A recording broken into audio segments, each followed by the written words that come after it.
To Archangel Revelations and Prophecies 444. I am Gat, your host. Now, this is going to be a birth natal chart analysis, but it's also going to be a tutorial on birth natal chart analysis. Now, there is no document or physical piece of material that you'll ever have during your life on planet Earth that is more important than your birth natal chart, also called your natal chart. This is your prophecy for life while you're here on planet Earth. Now, to show you how this works, whether you're a believer or not in the Holy Bible or Jesus Christ, there is a metaphysical aspect to Jesus Christ. So when he says, I'm the Savior for the world, that's kind of true. Because whether you know it or not, it's people that do like Mother Mary meditations and things like that. There's one woman out here that says the Hail Marys 1,000 times. But she's New Age as well. She's metaphysical as well. So this is stronger than you think. That's why I try to teach people. You have to keep everything one. Because when you start to divide it, you actually do yourself a disservice. So in the Bible, when it got to salvation, see, salvation started with Jesus Christ. Before Jesus Christ in Matthew chapter 2, going back to the Old Testament, salvation was not possible. It wasn't until Jesus Christ came, died on the cross, and resurrected that salvation became a reality. Now, whether people believe that or not, but the more and more you learn about metaphysics, the more and more you begin to see what I'm talking about. Just like the 12th house of the zodiac. If you're looking at the chart, just count it. Now start with the AC, that's Virgo. Now go counterclockwise and count. It's 12 signs, 12 zodiac signs, 12 houses. Well, the 12th house is ruled by Pisces. That's taken from Jesus Christ. That's why the 12th house is about buildings and churches and all that. That's Jesus Christ, because Pisces is the fish. And Jesus Christ said, I'll make you fishers of men. So it's all tied in. But most people, they just go, oh, well, I don't want to know all that stuff. I don't really believe in the Bible as much. And I don't really believe in the whole Jesus thing. But I believe in astrology and I believe in him. Yeah, but you just can't do that. That's like me saying I'm going to go into a barber shop, but I don't believe they're going to cut my hair. When as soon as you walk in, if you walk in and sit down, because they always had a little waiting spot. If you walk in a barber shop and sit down in that little waiting spot, everybody in there is assuming you can't get a cut. So when your time comes, if you say, okay, how can I help you? Well, I don't know. What type of cut? What type of cut you want, my man? What type of cut you want? Cut? What do you mean? Cut. This is a barbershop. Everybody in here is getting a haircut. What type of cut do you want? So, well, I didn't come in here to get my hair cut. It would sound silly, but yet they'll go into the 12th house, which is all about Jesus Christ, the fisher of men, and they act like he doesn't exist because they don't want to believe. But just like your chart is also going to tell you about retrogrades, which we'll talk about, past lives, which we'll talk about, because a lot of Christians don't believe in past lives, but yet it's on the natal chart. So no disrespect to any other belief system, but the natal chart is more specific, more real, more factual. Because most people who read the Bible don't really understand it. You have to really be part of the elite to really understand the Bible. Now you can read it and say, "Oh, no, don't say that's not true." You know, I understand, but you don't understand the whole Bible. You don't understand everything going on in the Old Testament. A lot of stuff going on in Revelation you might not understand. So that's what I mean about astrology. You know, you can understand all that. From the numbers to everything. To the aspects. So, what I try to encourage people to do, because this is your life. What you're looking at. Especially for the person that requested this. This is your life. When you get your natal chart. So you're actually playing yourself out when you think you can undermine it, or it's not that important, or you think it's bubblegum astrology. Oh, somebody did my natal chart. It was so cute. It reminds me of the time I was on the beach and I got a tattoo. And then I got a horoscope out the machine. That's bubblegum astrology. But this stuff is real. So I will be showing you that, and we're going to do it in tutorial fashion. Because it will tell you your whole life for the most part. And what does happen with people? Because somebody will say, well, I'm a guitar player. Why didn't he mention that? Well, because this is a natal chart read. Natal chart. Now, when people want specifics, even when you listen to YouTube, they say, listen, this is a general read. If you want to get more specific, you have to request a specific read. A specific reading. Because once I pull out the Archangel cards, then we start to learn more. Excuse me one moment.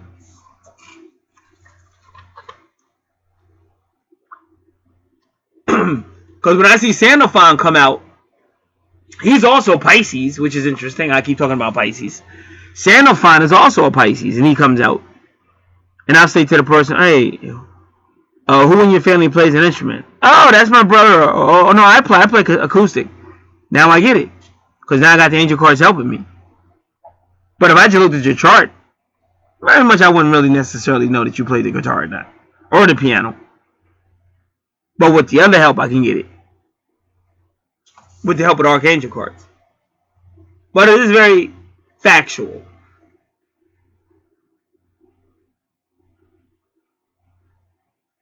So here we go. And we'll start now. Now, ironically, you see how the chart says 1 all the way to 12? But ironically, this person's 12th house is their first house. Right? Yep.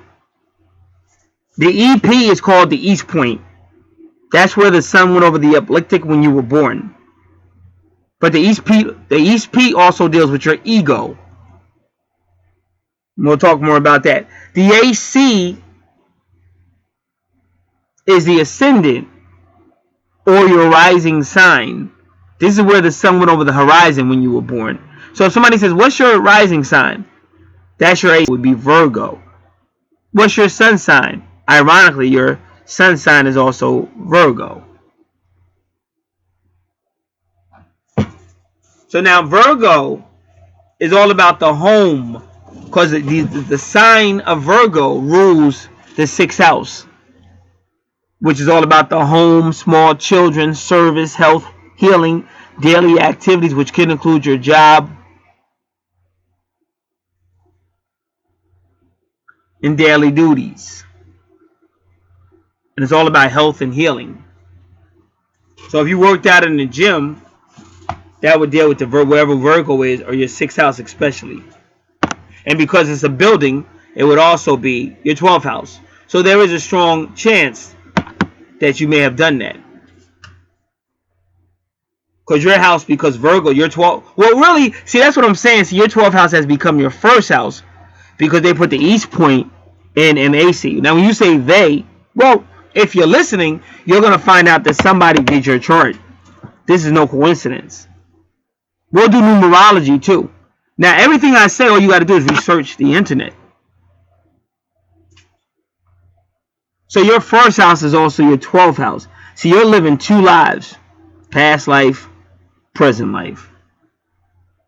So if Virgo was in your 12th house, you may be somebody that works out in the gym or have something to do with the health system. But your Virgo is in your first house, but it's still your 12th house. You even see the 12 right there because you're on 2 lifetimes. Because the 12th house really is about endings and karma and past lives. And the first house is like how people see you now. But your 12th house is the first house. So we have to keep that in mind. Now, so Virgos are very... My mother's a Virgo, and I always remember typing resumes and thinking I did a great job. The moment I would hand it to my mother, she would tell me the misspelled words. She would tell me the typo. And she would do it within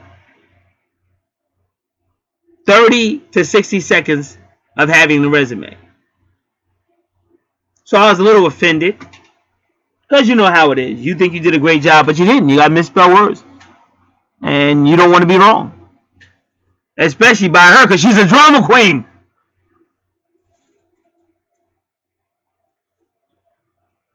So now you're pissed off. So you go back, you work on it again,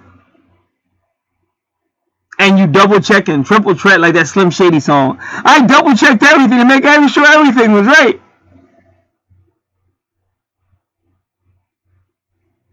You come back to her, hand it to her again. Within 30 seconds or less, she's showing you your typos and and everything. Now you're furious. Furious. So you go back up, do it again, type on it, and you're confident and positive that there will be no misspelled words or anything. And then you give it to her again, and it's still effed up. And she's doing it immediately. Now, you've looked over this thing 3, 4, 5, 6 times because you don't want her to have the glory of telling you it's not right. And she does it again, finds them again within 30 to 60 seconds. Now, you're so furious and mad that you never give her another resume to look at ever again in your life. I don't care. I don't find it. They don't give me the job. I don't care anymore. But that's a Virgo. They can find it. So you got to be very careful that you're not messing with Virgo or Scorpios. Because they're very good with picking shit up. And the Scorpios can do it supernaturally. Like Virgos do it on some meticulous, can just find it. Scorpios do it on supernaturally. They'll actually have help. Where were you? I just held out a little bit. I went down to the arcade. No, you didn't. Were you, David? Huh? What do you mean, David? What are you talking about? David, I haven't seen David. What are you talking about? But that's who you were, and she knows somehow. And we don't know how she does it. It's like when your mother used to bust you. You did some crap, and she was out of town, and there's no way she can know. Somehow she walks and knows she did it. Knows you did it. I still remember one time I knocked down the curtain in the kitchen. And I put it back up. And my mother came home. She was out of town. She came home. And she went on about her business that whole day. But the moment I came in that kitchen, then she came in the kitchen. And then she walked right up to that curtain and just looked at it. So it was like, whether she knew what she was doing or not, but it was like she was saying, I know you did something to this curtain. I know you knocked this curtain down. And she didn't, she waited till I came down and was in that, and then that's when she did it. It was times when she was out of town and I would be in her room. She knew I would be in her room. Like, he's in my room. I don't know why he's going in my room. Like, how does she know I'm in her room though? She wasn't here. She's out of town. So that's particularly Scorpio. But Virgo does similar stuff. Virgo can tell you, like, if you got a thread hanging from your pants, she'll go, well, you need to cut that piece of thread. Huh? The only person that can see that piece of thread is Superman. Are you Supergirl?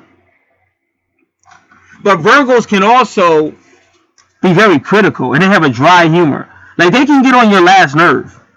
Like, they really can. They can get on your last nerve. And the only thing about Virgo is they can dish it out, but they can't take it. But also about a Virgo has Virgin Mary energy. Virgin Mary energy. Especially when you have a Moon Virgo connection. Now, Virgo is the High Priestess. And her protege is Vesta. The asteroid called Vesta, who we'll talk about when we get there. Now you have to excuse me because something just dropped. I gotta find it. But if I don't get it now, I'll forget and then be where's that thing? Alright, so I got it. Now, we can do your numerology. 11 degrees and 16 minutes. 11 with the sun would be Leo energy. So that's the strength card. So your sun is talking about you and your soulmate or twin flame. The strength card, the strength card is about the divine feminine, divine masculine. Now anybody listening, because I'm a very, I live in a small town, lived there my whole life. I'm a very simple guy. I'm not out here with all the fancy stuff. I'm more interested in just telling the truth. Because I really believe the truth will make you free. Even when you first hear it, you get pissed off. So me, I'm not into all that fancy stuff. It just takes too much time. I just get to the point and get out of here. I got stuff to do. Now, when you hear me say all of this stuff, all you have to have is another window open. Say on Yahoo search. So if I say the number 11 card is the Rider-Waite Tarot deck. The number 11 card is the Strength card. Leo energy. Now somebody might say, no, it's not. It's the Justice card. Yeah, you're right on some decks. But on other decks, it's not. It's exactly what I told you. And you know you're dealing with Leo energy because you're dealing with the sun. The sun is the ruler of Leo. So her sun is talking about the relationship she's with. See, this relationship will probably have a home or a Virgo situation. And even a health situation, with small children. Everything that I said that's there. So that's why I said if you're taking notes, and I encourage everybody to take notes. And also make sure you look at the free report. Because I think I already emailed it over to the person who requested this video for his friend. So she can even ask him to email it over. But either way, I got it either way. So that's a free report. So if you want to go deeper, because I'm telling anybody, just like a lot of people jump in the stock market and stuff like that. But don't sleep on astrology. Very powerful and pretty much accurate. And sometimes if it's not as accurate as it should be, it still gets you in the ballpark. So now, the number 16 is the Tower card, Mars energy. So you got some type of situation, or you will have. Remember, your natal chart is this. Your past life in a different lifetime, but also your past in this life, your current stuff going on in this life, and your future. So that's what you got to remember when you're hearing all this stuff. So you've had some type of tower, or will have some type of tower situation with either Mars energy or Leo energy. But I would tell you, you got to really be see. This is what people don't want to do. They don't want to make the change. But if you are that type of Virgo that kind of likes to talk trash, but you can't take it when it comes back your way, then I would strongly advise you to try to better control your Virgo habits, because that number 16 means definitely arguments and struggle. It could mean sex, but right now there's nothing else in that house that's saying sex. This is drama. And see, this is actually my second time doing your chart, so I'm trying to remember everything I said before to a certain degree, but I'm trying to keep it moving as well because I've already done it the first time. So, I think somebody just dropped something off at the door. I'm going to check that real quick. I'll be right back. And like I said, so you'll get people to say, well, I didn't really understand and all that. Yeah, but just, you can go back over the video, slow it down. I'm still telling you to take notes. And also, research. Like I said, you got a search engine right there. If you got Yahoo search, even while I'm talking, I say number 16 card, whatever, you pull it, it's going to be the Tower card. That's Mars energy. You can look right at it. Because the reason why I do what I do, just through my life experience. The more a person gets involved, the better off they become with it. And this stuff may seem hard if you've never done it before, but none of this stuff is really that hard. Like, it's just that you're relying on what we say spirit. So you already got the information on the card usually, and sometimes if you just look at the card, because that's what a lot of readers do. They look at the card as well. They don't just go by the energy of the card or the zodiac sign of the card. They go by what the card is actually showing. So none of this stuff is hard for people that really want it, but some people do want a better, like I know I do. Some people do want a better understanding of the life that's around them. Some people say, oh, I'll take my chance. I'll wing it. I'll figure it out when I get there. But then sometimes when you're in a situation where you wish you didn't have nothing to do with. Like I got a soulmate situation going on now, and I'm telling you, I got all kind of sources telling me, and it's always been that way. Like I have an unbelievably supernatural relationship with my soulmate. It's unbelievable. But I'm listening for everything. I'm not just, I'm doing it all kind of different ways. So when you're awake, you have a better understanding to understand things than waiting.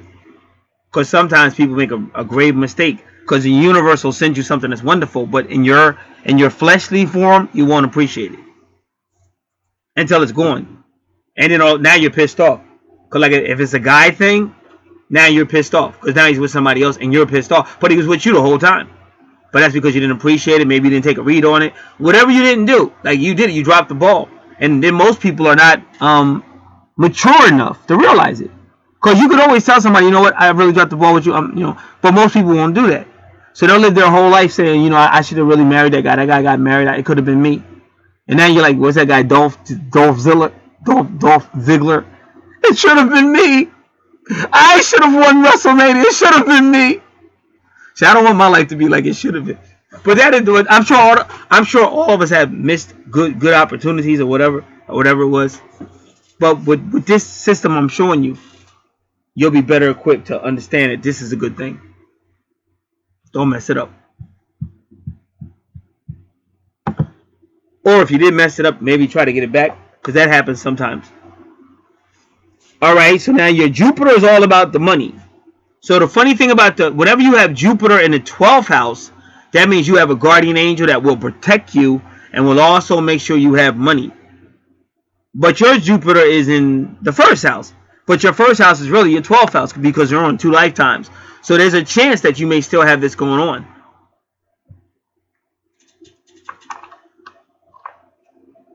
Jupiter's at 22. 22 is the 1111, that infamous number. But that's the twin flame number. So again, your 1st house is really talking about soulmates and or twin flames. And it's interesting because you got the triple twos. You got the triple two. 222. So again, in numerology, that's a really good number. But remember, the number 2 is all about the high priestess. That's moon energy. And she does bring the couples together and the soulmates together and the twin flames together. Now your east point is 25 degrees, 16 minutes. So you got a little fire in you. You got that 16 is always going to be war. You got a little fire in you. So like I said, I just hope you can take it. Because my sister's a Virgo, my older sister, Virgo, my mother's a Virgo. All they do is talk trash and start stuff. Drama queens. That's just not cool. Especially as you get older. Maybe when you're younger, it's kind of cool. But as you get older, you want to stop the fire. You want to stop starting trouble. And because, if you can't take, because Virgos can't take it. They can't take it when you fire back. So if you, that's what they tell you when you're a little kid. If you don't dish shit out if you can't take it. Because sometimes relationships go sour when that happens. When you falsely accuse somebody or you crack on somebody or whatever. Relationships go sour. And a lot of times, like I said, the smartest thing to do is this. Like, even if you're cracking on, say, your boyfriend, and he, you feel like he's too sensitive. But he feels like, man, she's always talking shit. I'm tired of it. I'm tired of her putting me down. She's always putting me down. So you might be going, man, he's acting like a little bitch. But he's feeling, you got to understand that's how he feels, though. Just like if it was you, because they're always going to do it for a female. Oh, well, that's how she feels. It doesn't matter. It's how she feels. You made her feel. So you always got to worry about her feelings. But he's got feelings, too. So if you see that maybe you said something and the guy is really pulling away from you, then change it before you can't pull away. Because once separation starts, it's going to keep separating.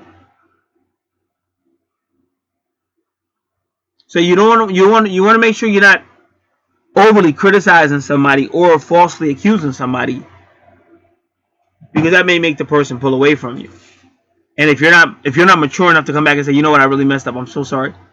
If you're not humble like that, it may go.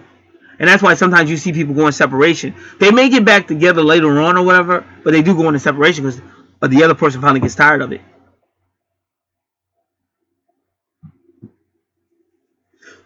Strong points of Virgo, very meticulous, can pick things up, can solve things that need to be fixed, hardworking. But the other one, not so, the critical, the dry humor, saying stuff that maybe you shouldn't have said.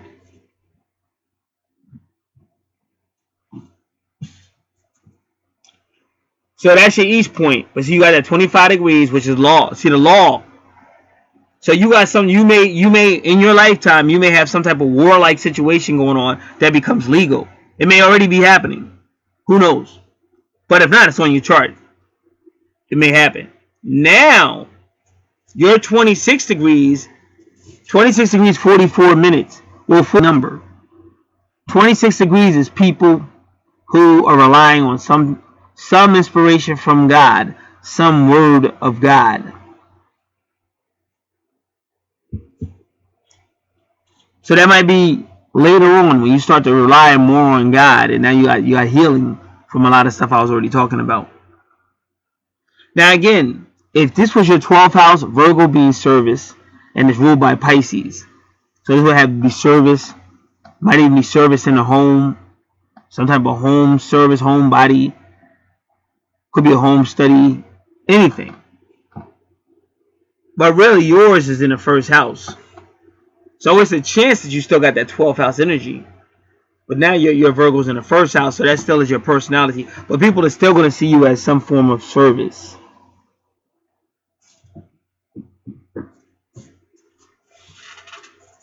Now, second house is Libra. That's relationships, Mayat, law, courthouses, business agreements, open enemies, possibly cemeteries. So your second house is ruled by Taurus. It's a money house. It's about your value system, your money.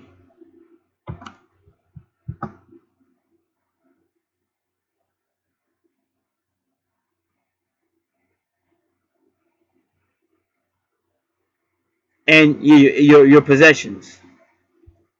I thought someone was not going to do it. I got to go check. All right. So let's continue. Now, going back to your first house, that's ruled by Aries. Aries is ruled by planet Mars. You have a lot of Mars energy in your first house in numerology. So even in Virgo, that might even mean like trouble in the home. Just so you know, because Virgo is the home as well.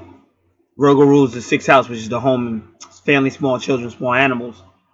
Now that's my point. See, somebody with a Virgo, they may have a house and they may have a small animal.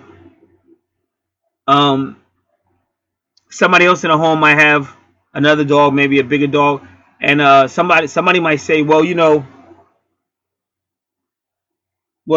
have a small animal, they have a bigger animal. But is that really officially their dog? Because like in this house, it depends. Most of the dogs that came through my house were really my older sister's dog. It wasn't until later on in life that I had one of the dogs. We had a lot of dogs.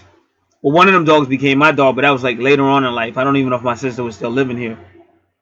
And that was like probably my dog. But mostly every other dog in this house was real. So when and that dog was a small dog that I had. So point I'm trying to make is people, when they hear astrology and you try to explain it, the way their mind works, they're looking, they don't believe, and they're just trying to argue with you. And I don't argue with anybody. It's like when you know something's real, you just keep it moving.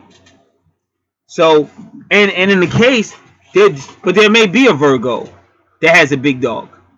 But what difference does it make? It's still an animal. They may have a hamster, like whatever. It's still an animal. They may have a boa constrictor. It's still an animal. So we can argue all day that it's not a small animal and all that, but it's still an animal. So that's basically like with the 6th house. And sometimes because of the numerology and all that Mars energy, it might be a problem. The dog might fight other dogs, or the dog might have bit somebody. See, all this is going to be on your chart. Look, and then like I said, if you still need clarity, we pull out the cards. And we get even more clarity. And like and I hear other card readers and astrologers say this on YouTube too. if for any reason something happens and it's still not fully certain, there'll be another read. You know, everything doesn't have to be answered in one moment. And you know, because we do that, like everywhere you go, it's going to be things that go down that you don't understand, and things that went down that you thought wasn't going to happen, but it did. Like that's just life. You know, it's no reason to think it's not effective. To know that it's effective, you have to really apply it or use it, and you're going to see it's very effective. Like me, I would always go with astrology. I would always go with the cards over anything. And if they're wrong, if it appears like they're wrong here or there, I could care less because they've been right like almost all the time. It definitely changed my life. So, like I said, it's like a tutorial. So this is why I'm saying this. It's a tutorial. This is why I'm saying this. So that is your first house, but it has a lot of Aries and Mars in it. So you just have to be careful what comes out of your mouth. And all that fighting or whatever is verbal, whatever it is, or fist, or whatever it is. The Bible says that he who brings trouble in his own house will inherit only the wind. Well, the wind in the Bible is God's judgment. And it's just saying, like, if you're a troublemaker in your house, and I know my family was dysfunctional, so I saw. And it's sad, but they do pay for it. Like, my father paid a very hard price for being who he was. And then my older sister was a lot like my father. She was almost like the splitting image of him. And then she played a horrible price. So you don't want to get in the habit of attacking people, breaking out your own household, which I think is silly. And this and that. Because like I said, if I was a bitter person, like my mother would definitely, because now I really take care of her. So it would have been like payback. No, I'm not going to take care of you. I could have been a very bitter person, but I wasn't. So, you know, thank God for that. But that's what happens in a lot of families.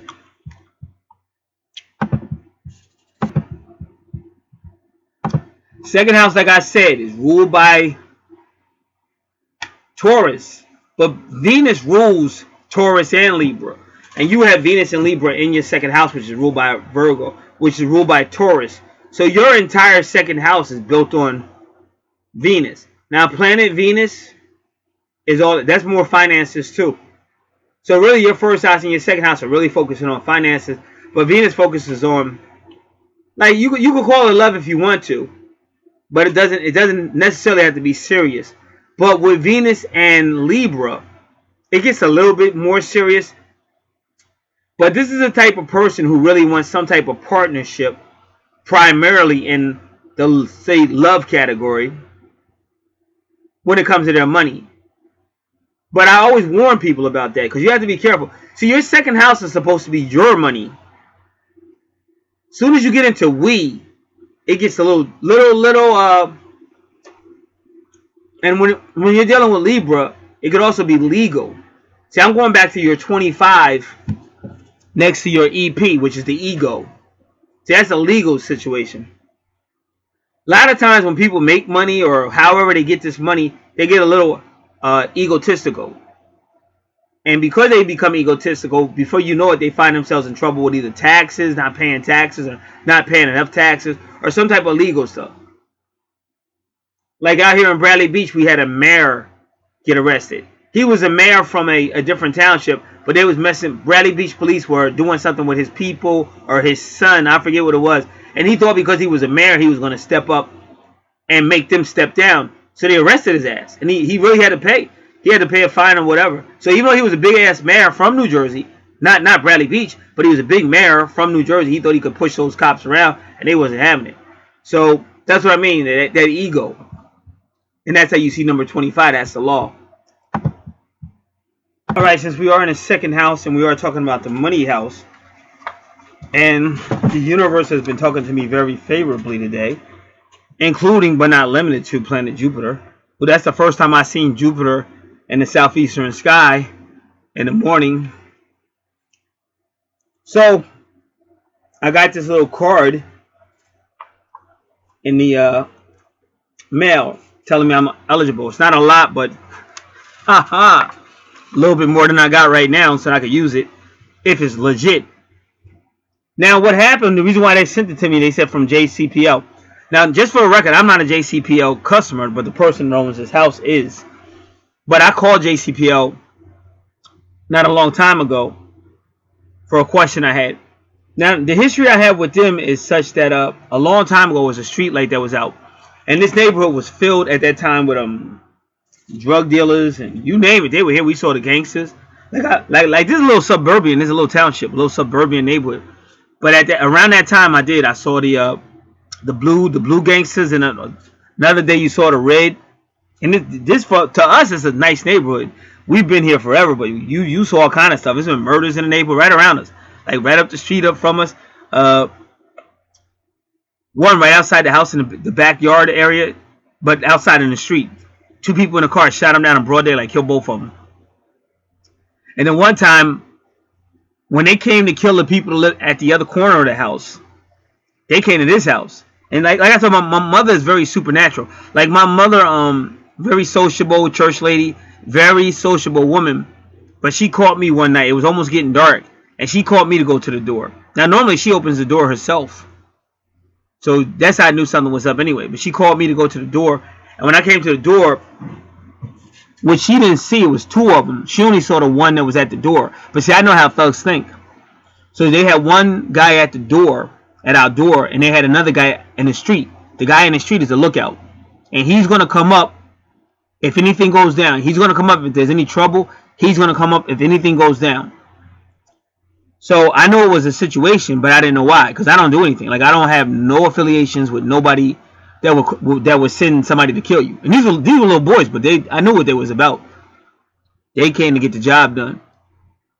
So, like I said, I'm from the suburbs, but I was always in the hood, even since I was little. So I just opened up the door just to look at them, make an eye contact, like, what do you want? Because I ain't nobody in this house do nothing worthy of getting killed. But there are people that get killed just by mistake. They get sent to the wrong house or something. So I looked the guy in the head and said, well, what do you want? So he just said a name. We looking for so and so. I looked at him again. I said, nobody with that name lives here and shit. Then he just looked at me and shook his head.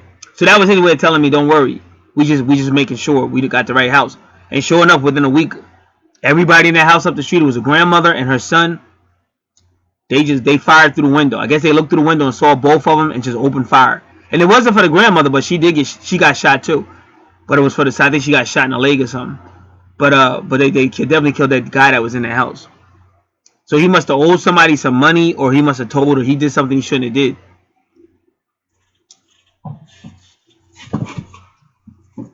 So I'm very spiritual though. So I stay prayed up. And because I don't really worry about a whole lot of stuff. Alright. So what I'm going to do first, I'm going to try to find out who these people are. You want to offer me some money.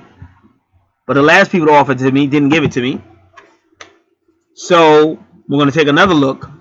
And I'm going to try to find out, because to me, time is money. And I don't want to be wasting my time talking to somebody that's crazy. Plus, you're talking to people who want to ask you a whole bunch of personal questions, but you don't even know who they are. So you got to be careful who you give your information to. And the reason why I'm doing it now, because I believe in divine timing. And it's amazing how this came, right? It's 12:11 p.m. That's another metaphysical number. So I was in your money house, the person, who this is for. They're not the person who requested it, but it is the person who's for. But they know it's coming though. So the first thing you do is just do a number search. So I'm typing in a number right now in the search engine. Because I told you this video would be a tutorial. And that's what we're doing. Caution. So the number comes up under caution.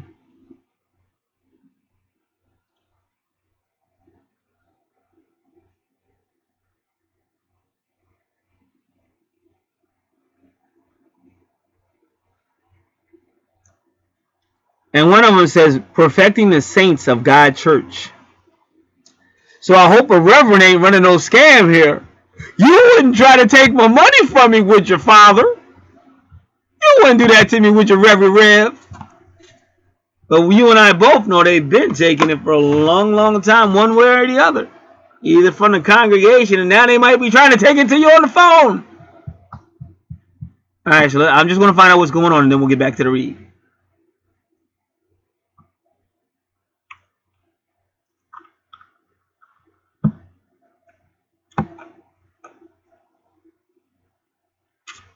This person said got a postcard with this number on it, but he didn't say what it was about. So sometimes they report stuff So I can say what it was about. I'll tell her who.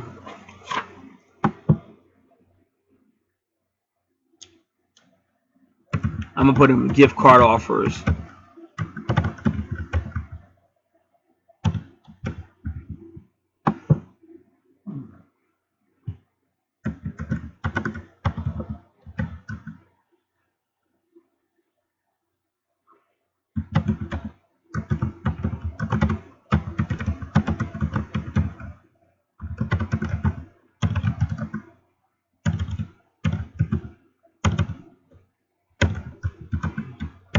Give me a second.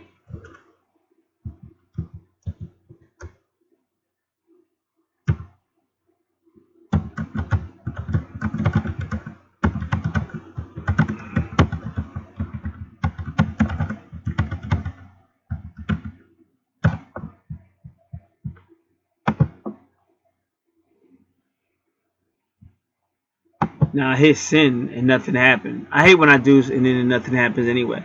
So I'm trying to tell everybody and help them out, but that it doesn't even work. So, all right, yeah. So the street light was out, and I was trying to ask them to fix it, and they was taking their sweet little time, and I was like, no, this is important.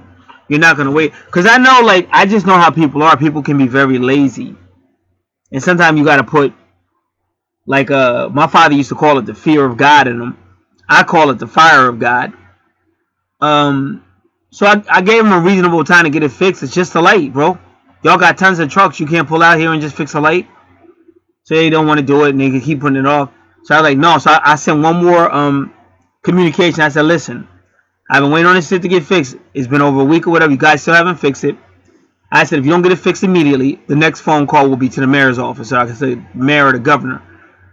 They got that truck out there immediately. That truck was out there immediately, and then that light was fixed. And from then on, that same light, the moment it go out, they be out there fixing it. Now that letter I wrote to those guys was written well over 10 years ago or longer, and they still remember. Then they put a bulb in there. This is no lie. They got a bulb in that light out there. The one time I saw that bulb go out, I watched it, and I said, well, I guess I got to call them again or whatever.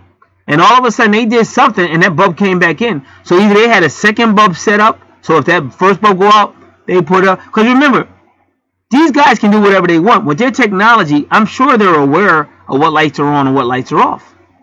But it's just that they want to know who's going to tell.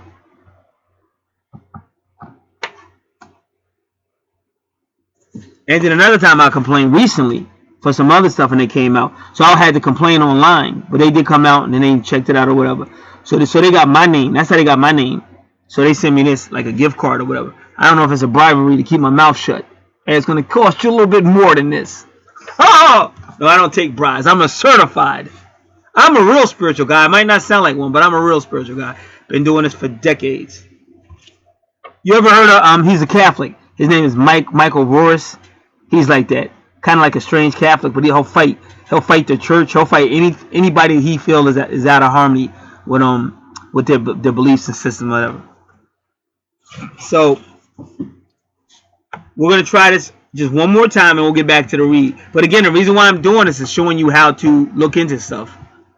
Don't just take it for face value.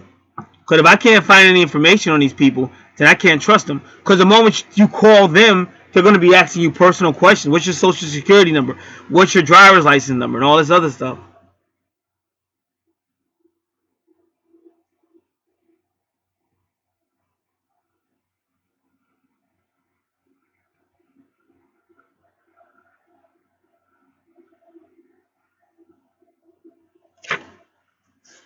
All right.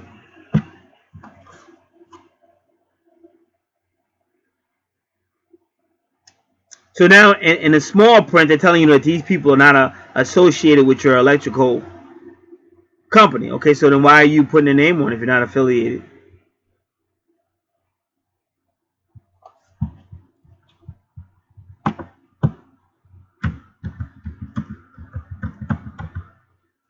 Okay, so now I found their website, even though you couldn't verify it by telephone.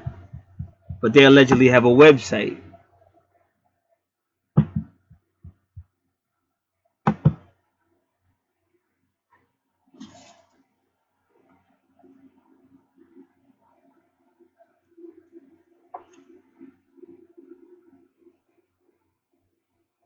Think again.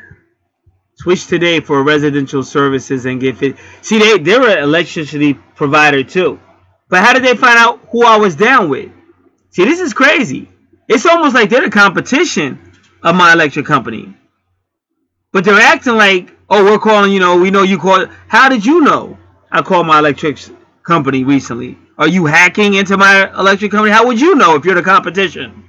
This is getting mighty suspicious, ladies and gentlemen. Oh. And I like a good investigation. Oh. I put a lot of people behind bars. They say, are you a snitch? No, I'm just fucking with y'all. But no, I have investigated. I put some people that was robbing old people. Because when I got sick, they were robbing old people. And you don't do that. Any street of the code is you don't rob old people. And so they robbed me too. Because they said, hey, we got free medicine. Send this money in and you get free medicine. And they took the money and they were doing it to everybody. I said, oh, no, you don't do that. So I reported their ass. And let me tell you what happened. I got my money back. I reported them to the Attorney General out there in the Midwest. And the Attorney General investigated them, arrested them, and gave me my money back. I never had to go to no court date. I never had to sign no paperwork or nothing. Gave me my money back. That never happens. Like, once somebody rob you, it's very rare to get your money back.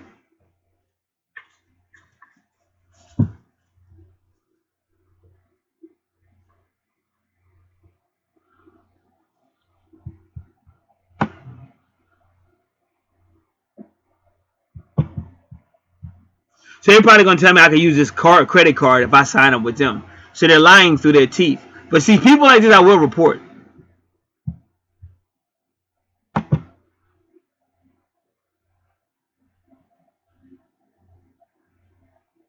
I already know what they're going to do. If you sign up with us, if you leave your company and sign up with us. All right, give me one more minute. We're almost out of here.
Come on, man.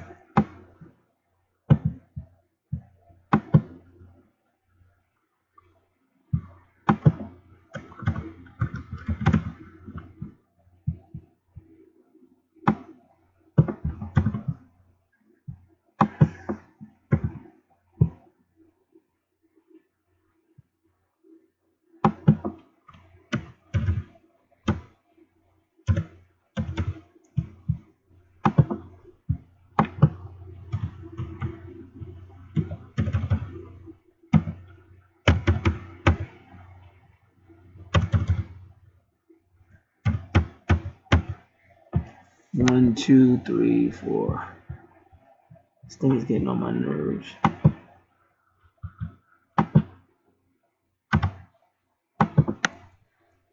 So, like, if I don't hear from them, then I know this is some BS. But what it looks like is they're like some type of startup electricity company, and they're playing games. They got you thinking you're gonna get like this gift card if you call. No, they act like they're giving you a gift for being a customer. I'm not even a customer. I just made how they got my name is just crazy. But either crazy. I know how they got it, but I don't think they got it from that electric company. I think I was like, because I do catalog orders and shit. So they got me from one of them catalog places, and they're trying to act like they know who I am and shit. They're bullshitting. And I'm sure if my electric company knew they were doing this, there would be some hell to pay. And if I was a little bit younger and I felt like getting my Virgo on, I'd start some trouble. All right. So that's how you learn how to do research. That was a good tutorial, right? Because I just showed you how to research, do a telephone number search to find out if these people are legit. Who are they? And how can they make an offer like that? Is it real? And we found out that they're BSing. It's not real. And they're trying to scam you. They're trying to say, well, you sign up with us, we'll give you $100. But if your little company sucks, I'm going to be losing money. So that'd be stupid. You can keep your devil money, you sinners. All right. So now, speaking of sinners. So getting back to your second house, you got to be careful. You got to see.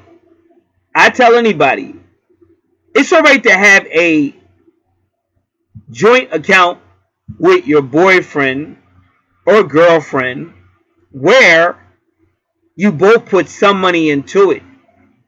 But you should never have your main account where your lover or whoever can go into it. Because people lie to each other. Like if you're dealing with a gambler, he's gonna milk you dry. Life is funny, something can happen, and now you're blaming each other. But it might not be either one of you. We just live in a funny planet. There's always strange stuff happening like that. Or you guys have an argument. It's payback. You understand? It's too many things could go wrong when your money is invested with another person. So you can't be making financial decisions based on love, even though Venus is about finances and love.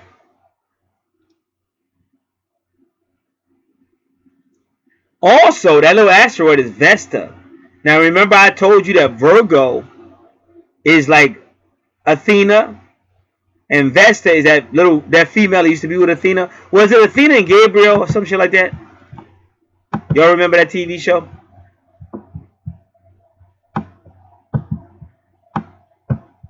Give me a moment. Like everything just keep messing up, but that's because of a Mercury retrograde. Whenever Mercury retrograde is around, you may start having communication problems and stuff.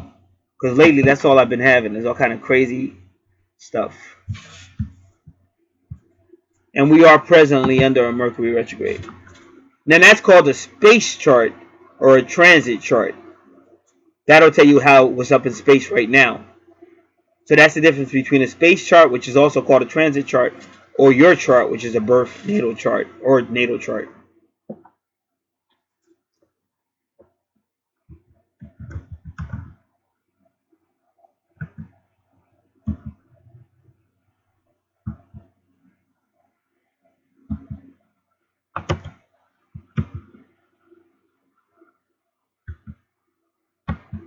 So we'll see in a moment.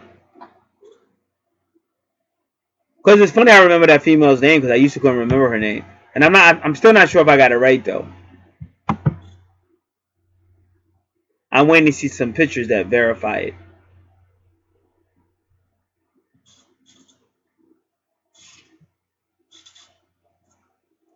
And plus, his computer is moving unbelievably slow.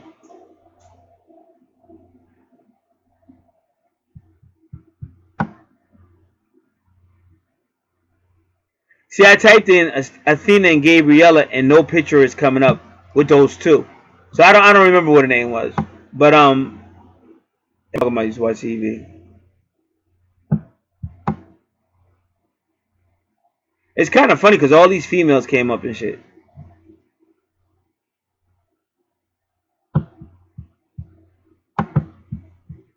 It came up because everything is always connected. I learned that a long time ago.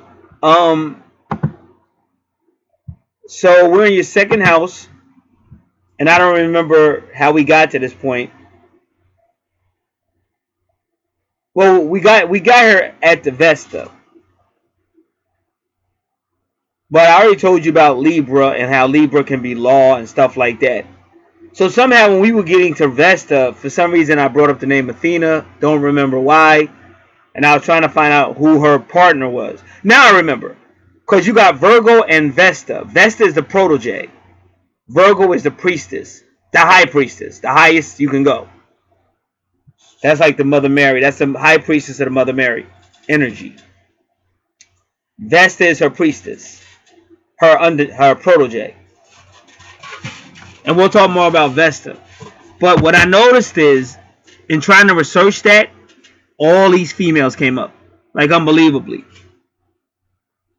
So then one female, I clicked on her, and it took me to the Athena Pre-Law Society. So these are all these females, and they're young. See, Vesta is a young female. This is very important, because it may have something to do with you, probably. That's why I'm trying to tell you. Like, when you hear astrology, sometimes just think. See, when you hear somebody trying to tell you astrology, don't go, oh, that's not true. Oh, that's not true. Well, that's almost true. See, that's just silly. That's like a doctor saying, okay, he's trying to help you, and you're going, oh, no, I don't think so. Oh, no. Oh, well, I got a little pain, but not really. Like, you just want to fight. You're looking for a fight, and all this good stuff is flying over you because you're too busy in a lower vibration, a lower level. And like guys like me will say something just to shock you, but then you get pissed off. What do you mean I'm stupid? Ah! Yo, why don't you just listen? That's how you learn. You ain't going to learn trying to go blow for blow every time the person says something. There's definitely a little female, a young female, however you want to name it. This goes back to your first house as well. But she's in your second house as well. Because these are all young girls. Now, where I'm at is Athena Pre-Law Society blog.worldpress.com. Now, I already told you about the little kid, the law. Then when we got to your second house, I told you about the law, the legal. You see my point? You got to understand sometimes, see, this could even be, I hope it's not, but sometimes this can even be a future prophecy. Because you may get a divorce or a separation. Now you're fighting over the kids. And it is going to affect your money. This is why a lot of decisions just can't be made on love alone. And this is why I always tell people to slow down. And they get mad at me. I try to teach a couple of things. Slow down. You dive into situations and now you regret it. You met somebody, you thought it was, and you dived in and had sex. Some people dive in and get engaged. They only known each other for 2 months. You dive in. And then the stuff don't go right, and now you want to dive out, but now legally you just can't dive out. Or now you're using the kids as you'll never see your kids. You know, that's one of the worst things you can tell somebody. You'll never see your kids. You pissed me off, and now you'll never. I'm gonna make it hard for you never to see your kids. Now, don't get me wrong. If there's a reason, like Angelina Jolie does not want Brad Pitt to see the kids, because I feel like something happened that they're not talking about. Because she actually filed a complaint against him. So I don't know what he did. And I know he had a problem with alcohol and shit. I don't know what he did. But whatever he did, she does not want him to see any of those kids. But the law said, well, we can't prove he did anything. And legally, he can see the kids. So that's a fight back and forth. But this is definitely something with young kid, it's a legal situation going on and going on. But that's why I said you don't share everything in your second house. Your money is supposed to be about you. You got to remember, number one, you still be in love, but your money's got to be about you because things go wrong. Like I said, you have to know that. Like, people are so distraught with the world we live in, even though they don't admit it. See, I admit it, but everybody else will say, oh, you're just being negative and you're pessimistic. No, I'm not. I'm honest. And other people say, no, I just want to love. I just want to go out and party. I just want to dance. I just don't want to think about it. I know, because you're running from the drama. You don't want to admit it. So then they get somebody, oh, I'm so happy with ever since this person came in my life. Oh, I'm so happy. Oh, I'm going to share all my money with this person. Oh, and I'm going to dive in. I'm just going to go with my heart. And then that's when you have these wars we're talking about, Mars and all this war I see on your chart. And what's that from? Because we'll get to your past life as well. We're just getting started, but you can already see it. So these are all very young females. I mean, if they're in pre-law, whatever, they got to at least be 19. But some of these chicks look young. And I told you where I'm at, where you can go. Because what I'm trying to tell you is all these people are affecting you energetically wise. Because all of this came out of your second house. But I already told you in your first house about small children and stuff like that. And he said, well, these aren't really small children. These like young women and stuff like that. Like I'm going to explain to you again. When we get to your third house, it's about small children, young children. We get to your fourth house, it's like teenagers. Get to your ninth house, that's like a higher education. But these can still be like young adults. But the end of the matter is this. Astrology is really about energy. So whether, like, let me just explain it to you. If the police said, okay, we got an eyewitness, we know who did it. It's a tall male, dark skin, got on a red ski cap, and he got a Hebrew-like mustache and beard. So they pretty much got the ID. They pretty much know what they're looking for. But somebody says, hey, well, he's not really that tall. Everything you said, you said he had on blue jeans. This guy's got on a black pair of pants. So this guy is just arguing. It's like it doesn't make any freaking sense. This guy might be the suspect we're looking for, but you want to sit there and argue about everything. And I would say, now, I'm not saying that because you're a Virgo. All you got to do is listen to all my take. I always say the same stuff because I know what the type of people I deal with. Everybody wants to think they're smarter than the universe. Everybody wants to think they're smarter than spirit. So they either do bubblegum astrology or they want you to speed past everything and tell them what they want to hear. Well, if you just want me to tell you what you want to hear, why don't we just skip the middleman? Because I turned down a lot of offers. Like this shit is not about money to me. So if you don't talk to me. That's how I feel like. If you're not gonna listen, don't talk. Because I got things to do. I got other shit I could be doing besides talking to somebody who's gonna go back and forth. I don't do that. So the point being made is that's what you in your first and second house. That's what you're kind of dealing with. And because I saw all that war, all that 16 and all that war stuff. Again. Also, the Tower card is about a person that challenges the society and breaks it down. So it could also mean that. But whatever it is, you got a lot of Mars energy. A lot of 16. That's the Tower card. And you got a lot of Mars energy on your chart. But when we get to your second house, and you got Vesta right there. Vesta's a young girl. Like most people say she's young, like really young. But I'm telling you, Vesta could also be a teenager. But I'll tell you more about her when we get there. But I'm seeing it right here. Like this is fulfillment of your second house.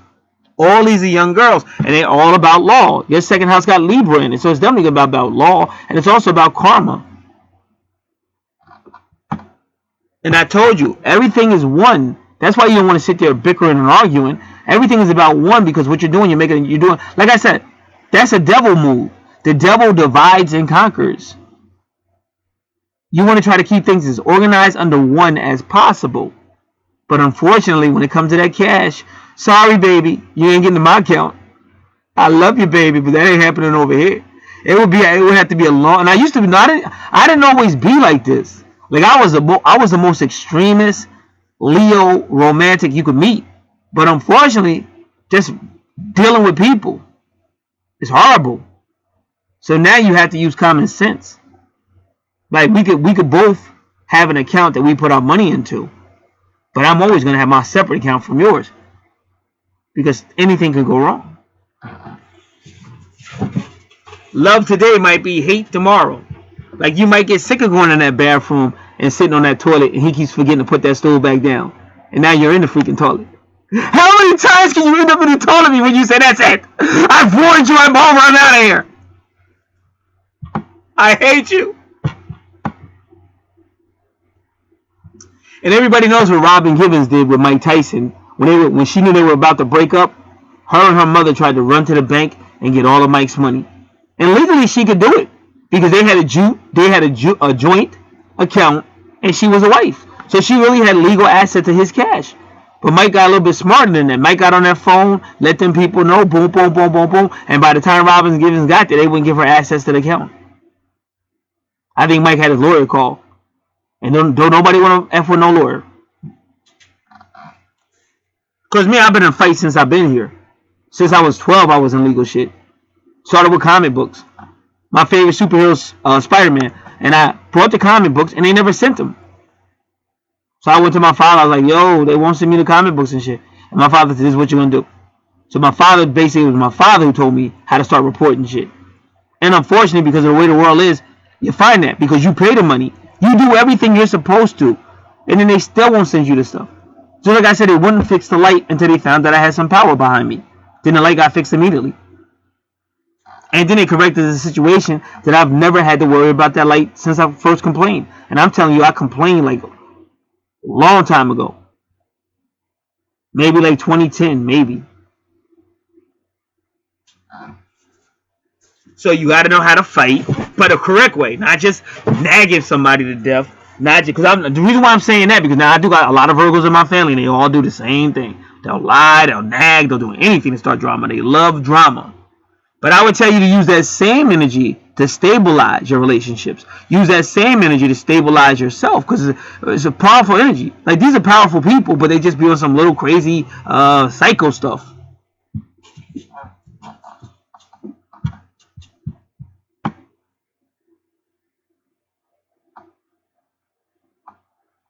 So now they got the Columbia Law Mentorship. So what do they mean by Columbia? Well, Columbia is deep in this United States, like the Washington D.C. District of Columbia. Columbia is deep in the United States, but it also connects you to the actual country, Columbia, even though they spell it differently.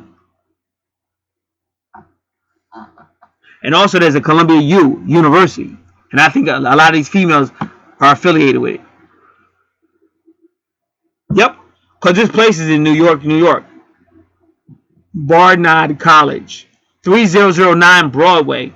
Now, I'm about to if I'm right, I forget because I got connections to 309, but I don't know if it's Broadway though.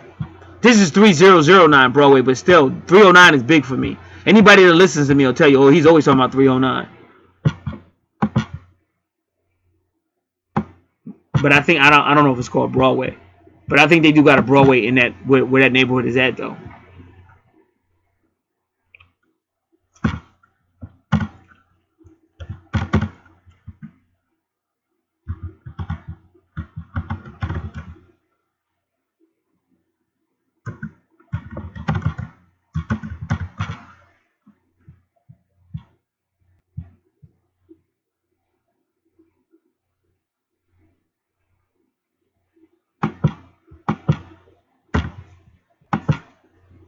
But I don't know. I'm just trying to remember. Give me a second. Oh, they put a map up. See, with the map, I can tell you for sure. Give me a moment. Nope. Things. Nope. Oh, there it is. Hollywood Boulevard. Yep. All right. But I'm still gonna put up. What is that? I think they said Broadway or something.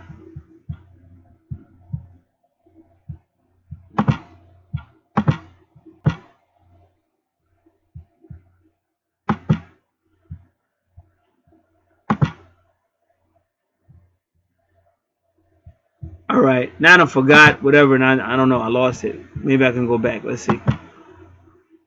But I think it was Broadway. I think.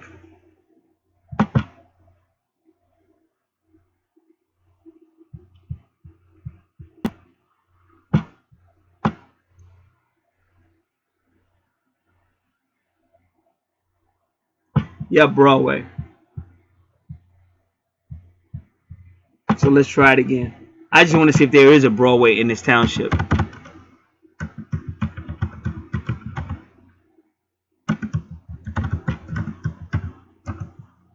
That was nice when they showed me the map. Once I saw the map, I could go, yeah, because I used to hang out there. That was the spot back in the day. Nope. Out here, there is no Broadway. Union Beach, that's closer to Leonardville, and Middletown. And then Bayonne, New Jersey is up north. And I know there's a Broadway in Long Branch, yeah. That's the main street. 309 Broad, but that's the main street, that everything there. That's like downtown Asbury Park, Cookman Avenue. Alright. So we're finding out a lot about your chart. Because some of this stuff was not brought out the first time.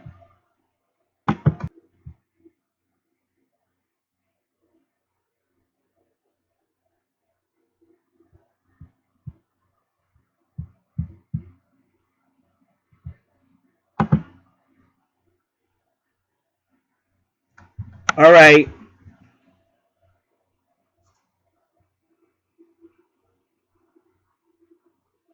So now your Vesta. So your Vesta means wherever you see Vesta on your chart is where you put the most devotion or energy into. But you have to be careful because you can burn out because of it. Now, when we get to your retrogrades, I'm going to be telling you some stuff that's going to be really deep. So right now, which is dealing a lot with your present life. Right now, you see your money as, relationship, Libra. And because Libra is there, you might also be interested in wills and, once you get in a relationship. Because you already proved you're going to be a home person. So once you get the home and get the guy, you're saying, well, now you got the home and the family. I really want to know about wills. I really want to know about life insurance. We got to make sure our family is solidified. So that's going on here. Number 3, again, is small children. Number 3 is Venus.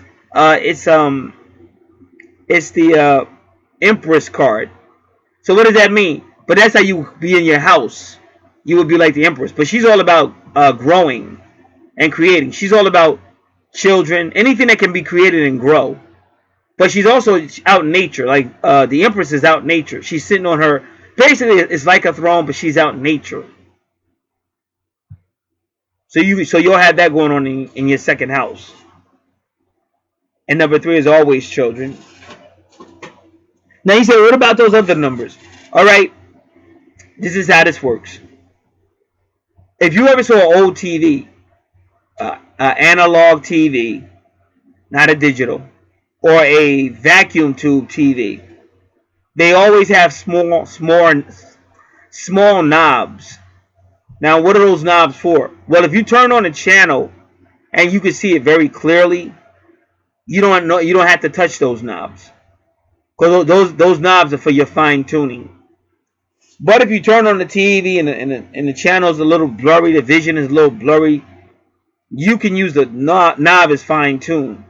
So a lot of these bigger numbers, if it's not 0 to 21, because 0 to 21 is the major arcana cards of the tarot cards. So I'll know what that is. And if it's 22, we know that's the twin flame number. So if it's not 0 to 22, we usually don't look. But sometimes when you get to a house, because they're just fine-tuned. The rest of those numbers are like fine-tuning. But sometimes you look at the house and you could tell that there's more of a story to be told. So then you look that number up. Otherwise, it's just a fine-tuned number.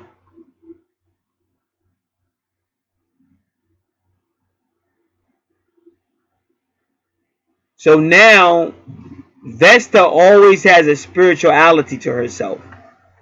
Sometimes it's pure spirituality. It depends on the house and what's in the house. Sometimes Vesta is a pure spirituality. Other times she means isolation. And even in your case, when you see Libra, that's the law. And Vesta could also be in isolation. It could actually be somebody being held up by the law. Somebody might get arrested, get bailed out. These are all possibilities with this arrangement.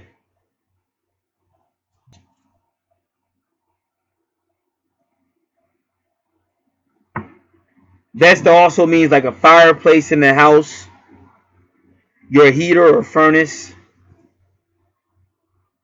the closets, or the fireplace can also be Vesta. She can also be a person in jail. It depends on what's in the house. Vesta can be a lot of things.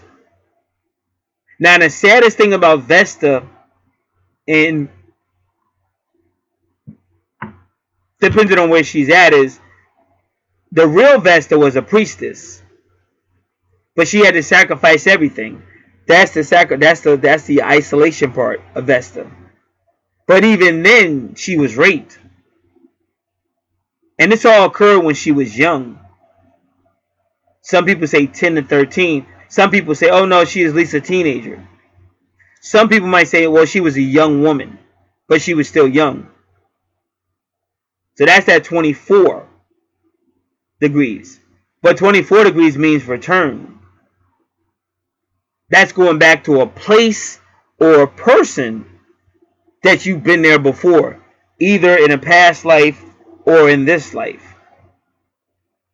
So then the next number is 14. Now give me a moment, I gotta look that up, because I always confuse my 14 with my 17. 14 is Sagittarius, the Temperance card. So that means this is going to help you with internal changing. Internally, you're going to change. Just like me. I have a lot of metaphysical experiences with my soulmate. She actually lives up the street. But I definitely had a major. And one of the best astrologers on the planet right now is a British woman from England named Michelle Knight. And she told me that I would be coming out of my cocoon she said I was in. You know how you want to play it safe and don't want no problems, and don't want to, but she said I'm going to come out. And sure enough, yesterday was new moon, and that's when my soulmate showed up out of nowhere and kind of did some shit to kind of really put fire on me. And really, your soulmate and your twin flame will do that to you. Now remember, your twin flame is the same soul as you, different body. A soulmate could be any member of your soul tribe or soul family. Now you may still have a relationship with your soulmate, but you don't have to have a relationship. Like, it's a delivery guy that I could tell me and him are just connected, and he could tell he's actually been up here. Some crazy shit happened, and he actually was up here one night. Because I get my delivery online, but when he delivered, it's just a weird story. It's a weird, like, they thought I owed more money than I did, and I'm not paying no more. You know what I'm saying? I know what I paid you was the correct thing. So he had to come up here. I had to show him online and shit. But he's a cool dude. I really like this dude. So he's a cool dude, but it's just funny how life works out. Now when we see each other, we just start laughing and shit. We see each other, we go, what's up? Because, he's like younger. So he, like, I'm a very informal person. Like, I got the accolades of any of these other people, but I don't want you to call me doctor. I'm Gary. Like, I'm just Jenny in the hood. Like, I don't care. I don't care about none of that crap. Give me a true story. Give me some real spirituality, and we're good to go. That's all I need.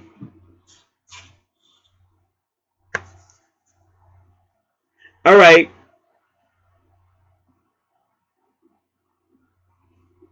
So this is some type of return.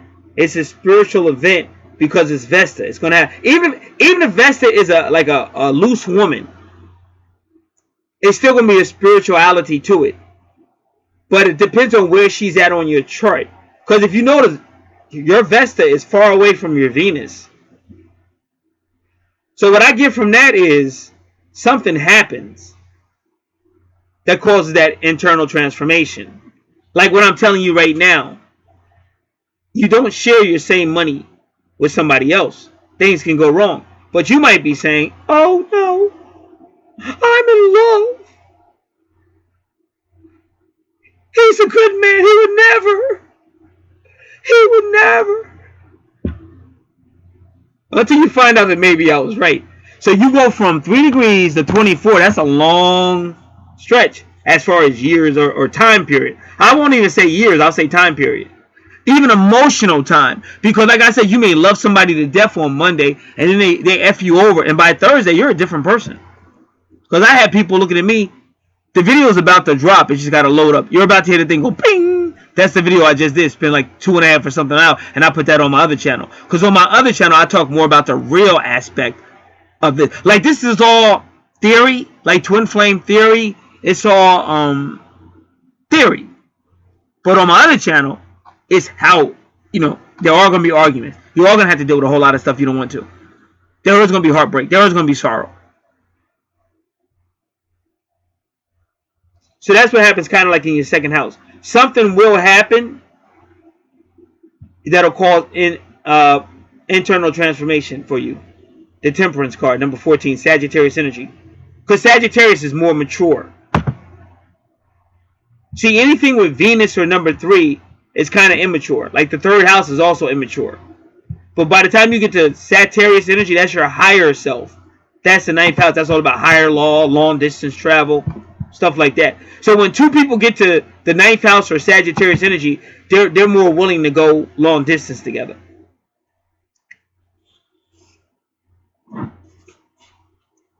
So you can avoid being taken advantage of in your 2nd house by following the advice I gave you. Because Vesta is somebody that got raped. And it just doesn't work out. It's not a smart idea to have all the money in the same account. Because anything can go wrong. Guy might be out drinking one night. You know how it is. See some friends or whatever. Oh, we need some more money. We need some more money. Oh, I got that. But he's also taking your money too and shit. Party on. And then he wake up like, where am I? You know what I'm saying? And then you can't even find a credit card. Like the credit, everybody got a debit card to get an account.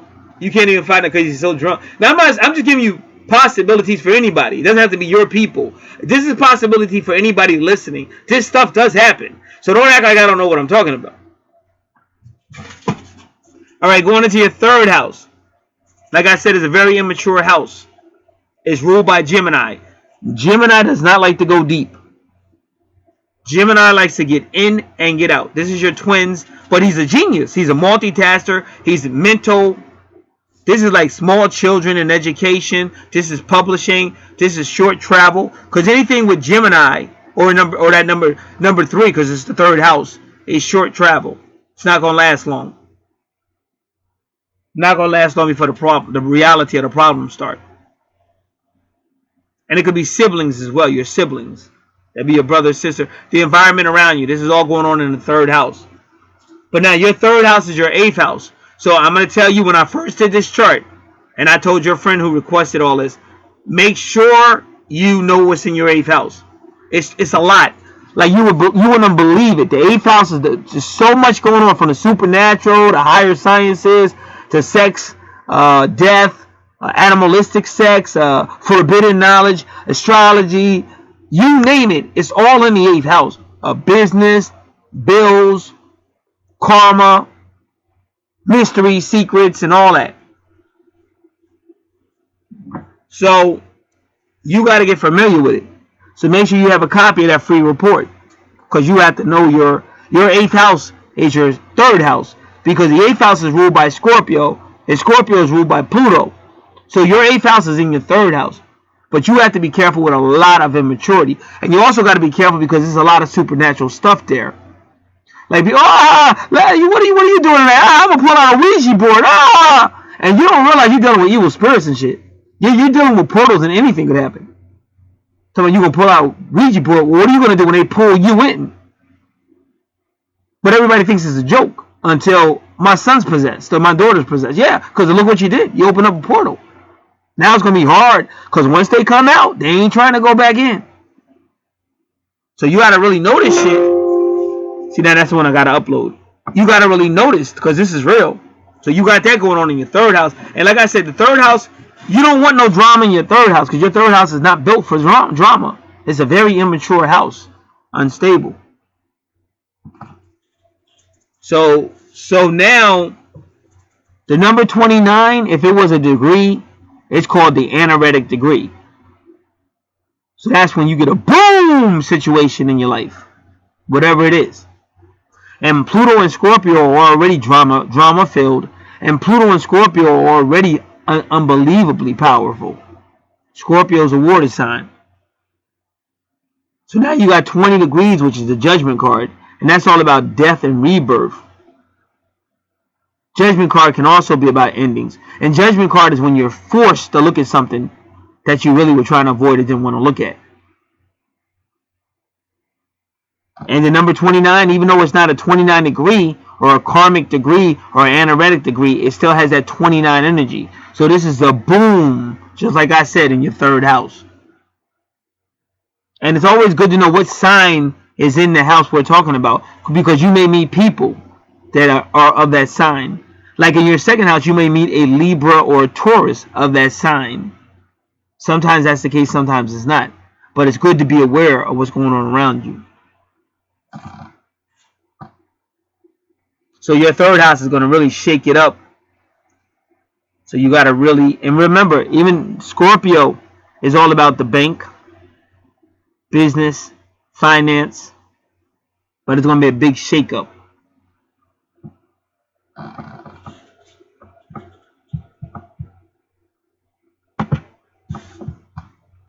So yesterday was the first argument. I should have been happy. That was like the first argument I had with my soulmate under a new moon. That was funny.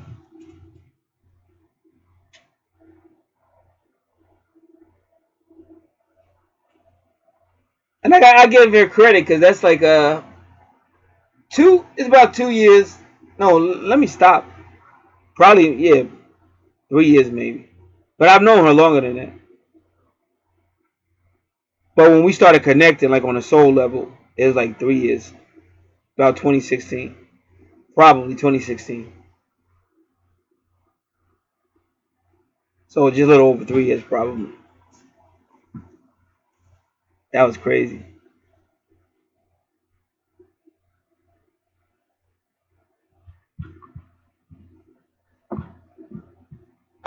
All right, like I said, so y'all got to bear with me because I'm trying to upload this. For some reason, Yahoo stopped dealing with internet. I think it was the Internet 11, IE 11. They stopped dealing with it. Yeah, YouTube did. So since they stopped dealing with it, I just went ahead and I guess you could say turned it off. They claim you can if you want to, but I just turned it off. So I'm using Microsoft Edge, but Microsoft Edge was always slow on this computer, and it's just a pain in the ass. But while I'm in the other browser, because I got Fox or whatever. So that's the main browser I use is Fox. And then while I'm using Fox, I'm also using Microsoft Edge to upload videos on my other channel. See, the browser I mainly use is the Archangel Revelations browser. And then the other channel I use the Microsoft Edge, but it just takes so long, very frustrating.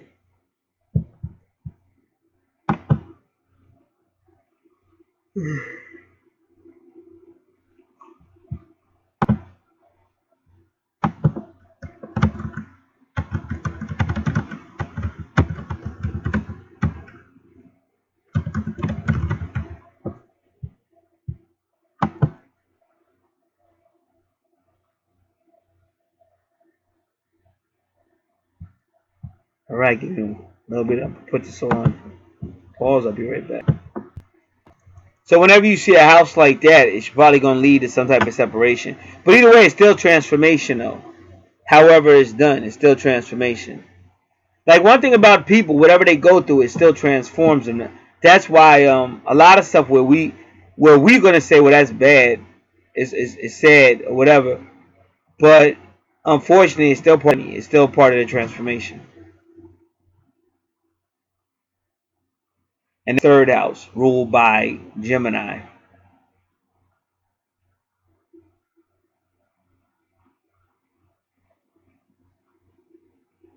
But I was talking about Pluto. Yeah, third house. Okay. Because whenever they do that, it's hard. Because whenever they make the 12th house the first house, it throws your whole count off.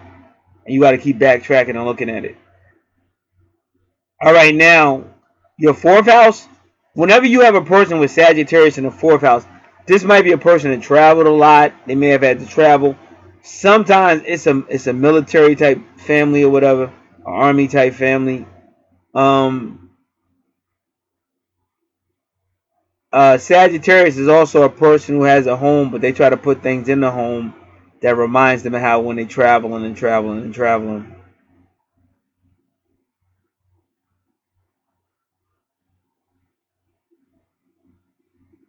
But now you have a moon in Sagittarius, and again, the moon in the fourth house usually represents the mother, because the fourth house is ruled by Cancer. Sagittarius is a fire sign. Cancer is a water sign.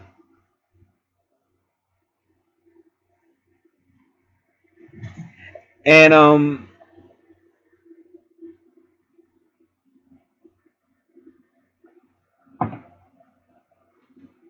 so this is a person who's kind of outgoing. And if you came in their home, they probably would have some type of photos or something that's going to show you where they've traveled in life or where they want to travel and stuff like that.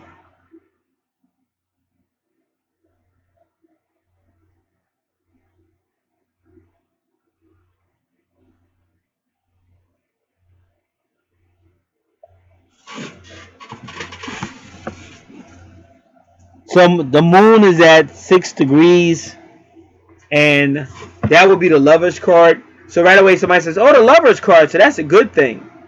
But the Lovers card is really about doubt. It depends on what other cards come out with the Lovers card. Because the Lovers card is really about the two couple that doubt each other. Like what me and my soulmate are going through right now. But it took her years to get there, but she's finally at the point where she's doubting, and now she's just, acting like most people act. Mad. You don't know why the hell they even mad. Like, well, what are you so mad about and shit? So it's getting to that point. So the Lovers card is kind of like that. And again, that's like Venus at 3 degrees.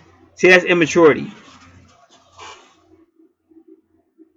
And what people don't realize is, you have to be careful. That's why I said your best friend is your natal chart. Your best friend is astrology, because it's telling you what's on there and what you might have to face. And if you learn it, you can stop it. Like you can say, oh, maybe I do criticize those, or maybe I should be more considerate how people take how I talk. You start to think more, and you stop. You save yourself from a whole lot of stuff. Because my sister, as far as my sister died a horrible.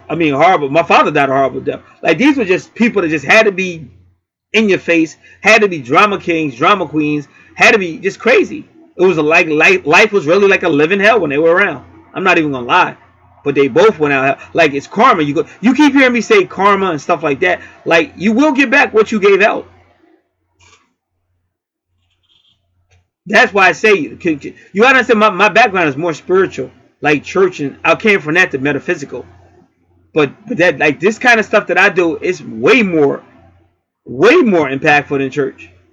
Because a lot of times you go in church, they won't even talk about certain things because they don't want to lose that money. And they know if they say anything, they can't say jack. They can't even say, oh, this is how a Christian woman should dress. Because what do you mean? What do you mean? They scared to death. People be on that platform, and that platform is supposed to be a platform of power. Like you hear how I talk. That platform is supposed to be a position of power. Because this is what God has said and blah, blah. But don't nobody want to hear that. So they don't want to lose their members. They don't want to lose the church. They don't want to get fired. So they keep their mouth shut. So that they take the easy way out. Well, friends, we just need to love one another. We shouldn't be judgmental, But they claim they follow Jesus Christ. Now, I don't know if you guys ever read the Bible, but he had a whole lot to say, and the door show was all nicey. He said a whole lot of stuff. So it's a game being played, but all games have to come to their end at some point. I'm going to say it again, and everything is on that natal chart. What to look out for, what to beware of, what's karmic, what you better realize if you do this, it's going to come back on you. All that's on the natal. And that's why when I say it, it seems so different. Oh, I don't like him, or oh, I don't like his tone, or yeah, because I'm not lying to you. I'm not saying anything just to get your money. I'm not going to come out here and go, oh, love, love, love. Love, love. And everybody goes, oh, good, love, love. Yeah, of course. Yeah, love, love. Oh, I like him. Oh, I like you. He says love. Oh, plus he has nice jokes. See, when they like you, they like your jokes. When they hate you, oh, he's so immature. You ain't going to win. So I figure I'm not going to win. I might as well just do it the way I wanted to do it in the first place. See, I'm one of those people like that, the outsides and shit. I'm like a very controversial person. But when I'm teaching, otherwise I keep my mouth shut. Like when I'm not teaching, I'm very quiet. But the point of the teaching is just to spur people to think. Those who are going, some people ain't gonna think no matter what you do. If they don't like you, they don't like it. It's just the way it's gonna be. But some people will start to think. Your friend, I like him. I like how he thinks because he studies and he's trying to figure stuff out. Most people don't do that nowadays.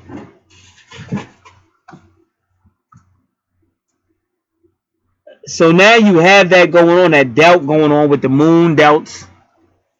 Number 6 can doubt.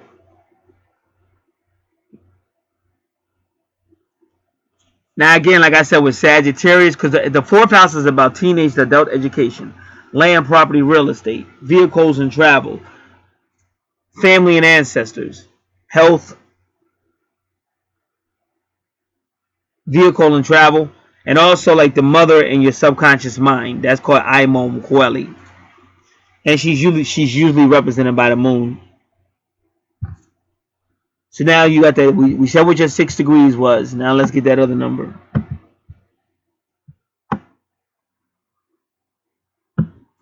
25. See, and that's the law. That's what I'm trying to tell you. Because really, when you understand metaphysics and stuff like that, it's actually the moon that gives the law. And the moon is feminine miniature. It's like the mother.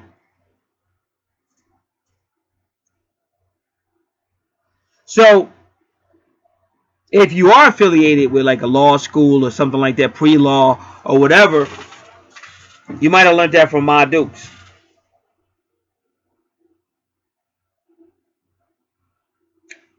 But now the next asteroid is Pallas.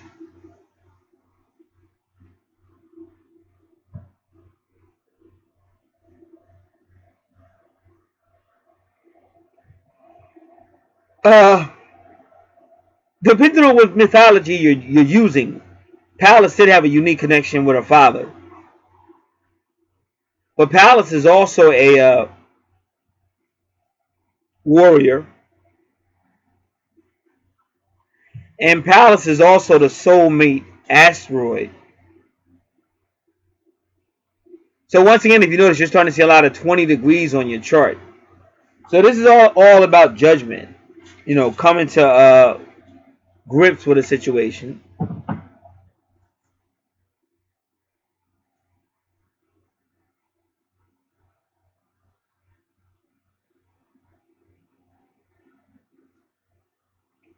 And the judgment card can also be about resurrection.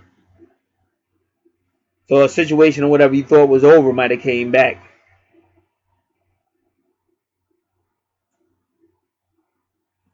But either way, it's still in tune with the your soulmate or your twin flame. And again, how do you know? Like the only way you can really know is the reading. You'll see me do them out here. Because on your natal chart, for twin flames, their natal chart tells a story. Like the charts complement each other. They actually tell stories. That's really the only way you can know. Now people will tell you, oh, that's not true. You can get a reading and all that. But the bottom line is you can't really see it or know unless you do it the way you see me do it.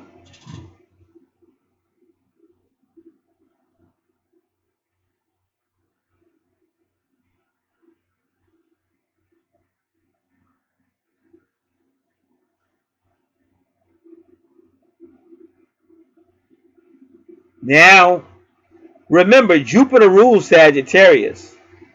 So that means Sagittarius may also have some money, but Sagittarius represents a person's belief system.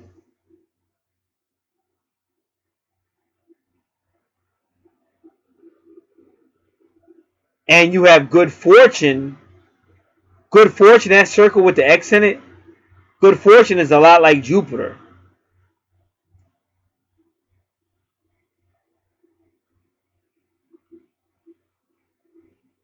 And good fortune is Saturn energy. Wherever you see Saturn in your natal chart, this could be about delays, restrictions. It could also be very karmic.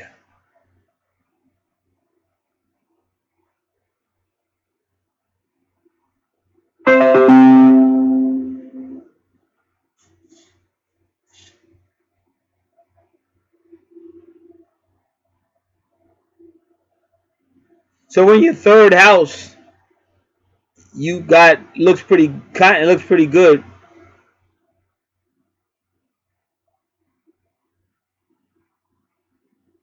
And even when you see that 20 degrees judgment, that might actually mean winning some type of financial situation.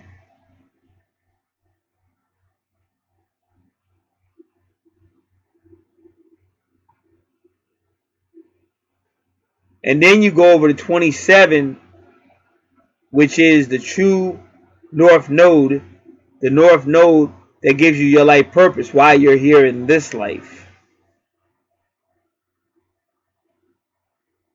So it's connecting you to some form of family and possibly travel.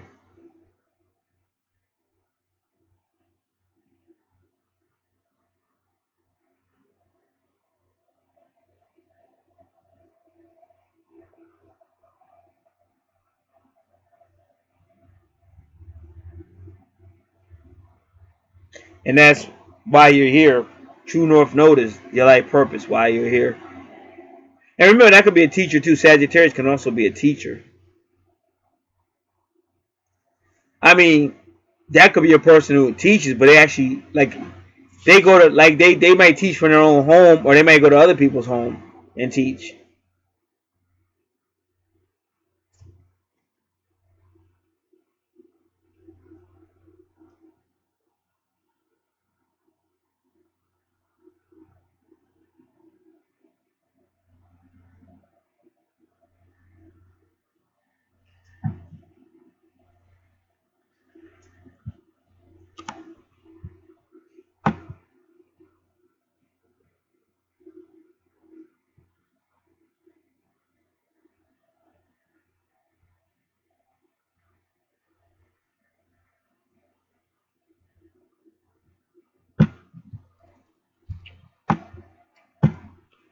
Now your fifth house has Capricorn in it, but again, the fifth house is all about fun. It's ruled by Leo, and it's all about having fun, letting go and stuff. But when you have Capricorn in the fifth house, now you're dealing with karma.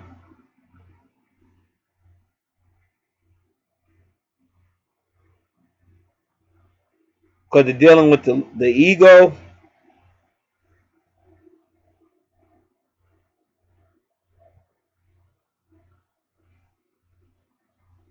In the fifth house, and really Capricorn's cargo. Now Capricorn can mean career,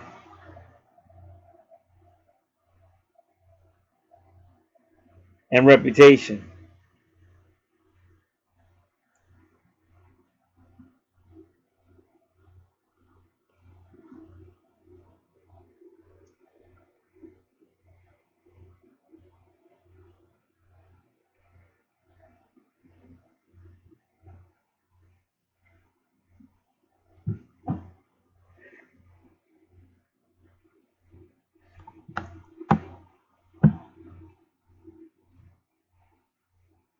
And then you go 14 again.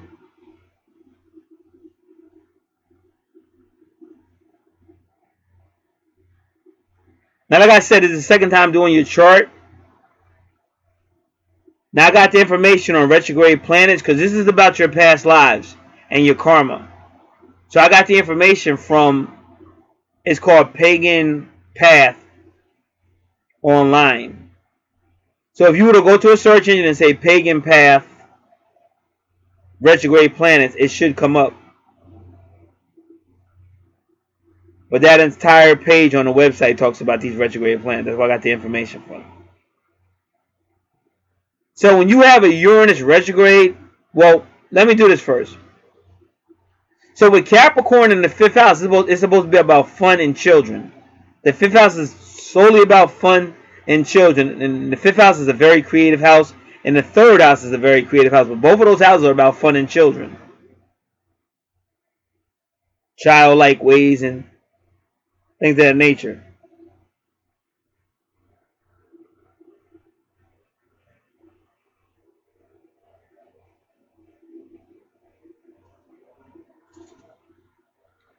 Capricorn is about career and reputation. So a Capricorn in the 5th house is going to be a little bit more reserved, a little bit colder.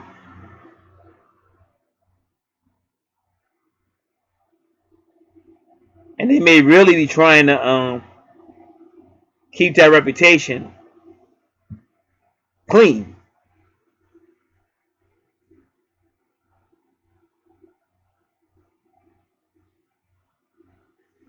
Capricorn in the 5th house could also be somebody trying to make a business out of the 5th house.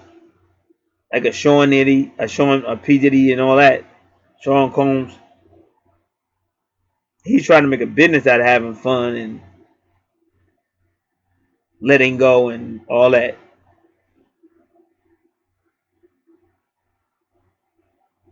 But a Capricorn in the 5th house may take themselves too seriously. And whereas everybody else is trying to have fun in the 5th house, they're trying to regulate. Because remember, Capricorn is ruled by Saturn. And Saturn tries to regulate.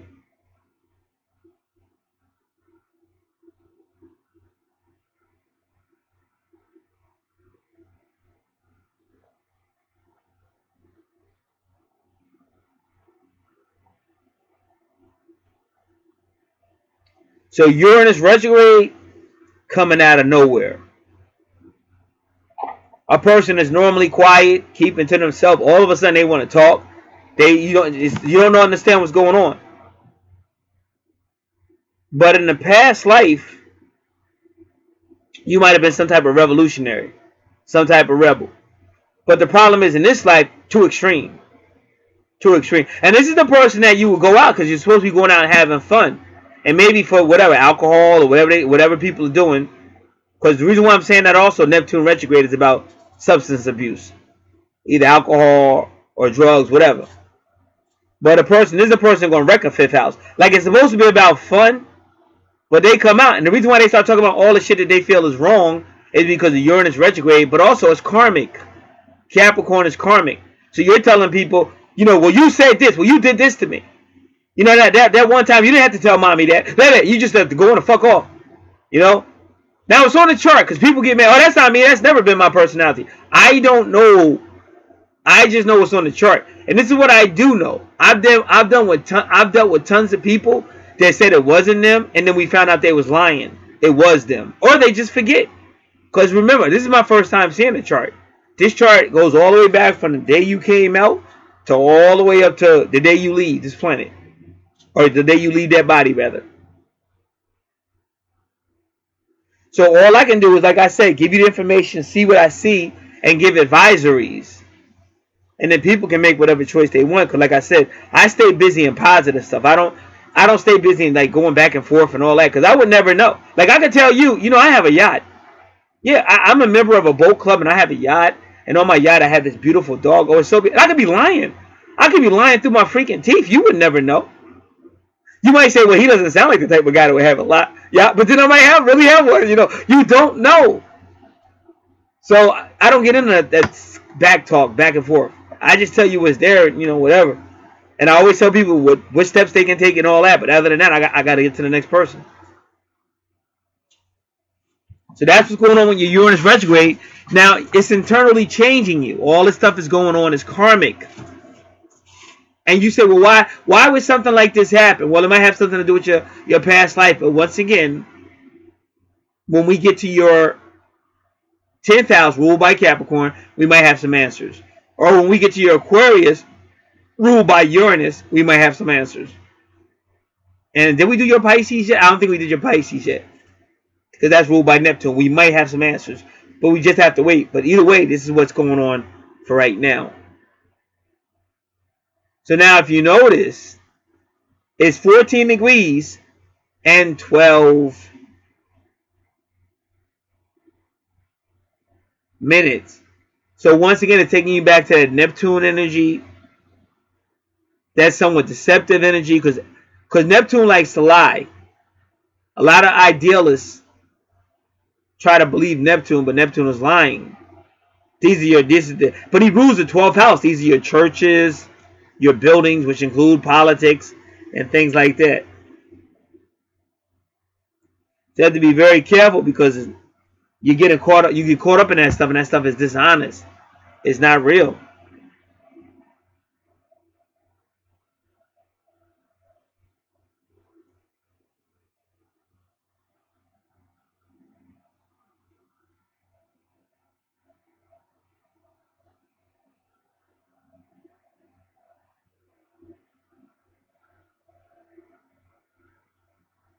So your 14 degrees goes to 12. Now 12 is the hangman card. It's Neptune energy. But planet Neptune is right next to it. So something happening here is going to take you into isolation. Now is that isolation jail? Have you done a little jail time? No, could you answer the question? I don't really need to know that. But 12 is like isolation one way or another. It's jail time, sometime in a jail cell. Or you just keep it in. You hold it all in like a lot of people do.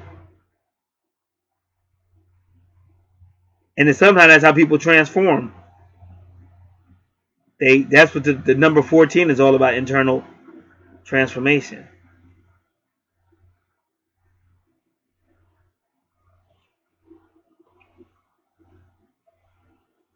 So that's I won't say it's your first retrograde, but it's the first one we came to so far. Uranus retrograde. And I told you about your past life. Now, Neptune retrograde,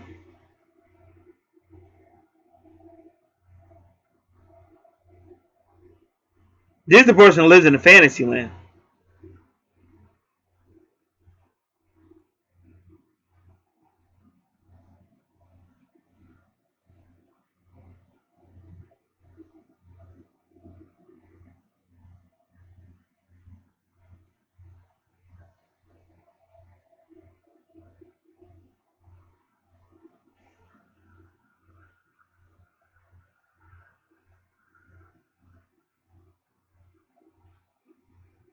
Now, Neptune retrograde also helps you though, because it helps you shun logic and tap into your intuition.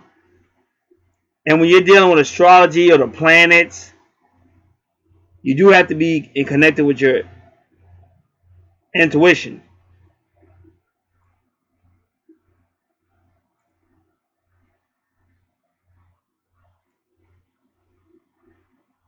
So Neptune retrograde will try to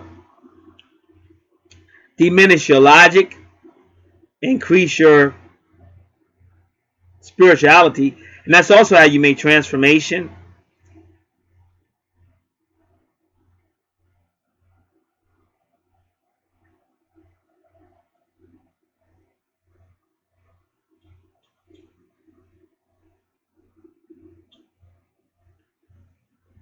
And you have to watch out because of diseases and viruses, because Neptune retrograde deals with that stuff, allergies and everything. So you have to be careful that you don't catch it. And even if you have children, you got to be careful of them as well. Because they say even if a person gets a shot with a Neptune retrograde, it may actually do. It may be worse instead of getting better. So you just have to be very careful.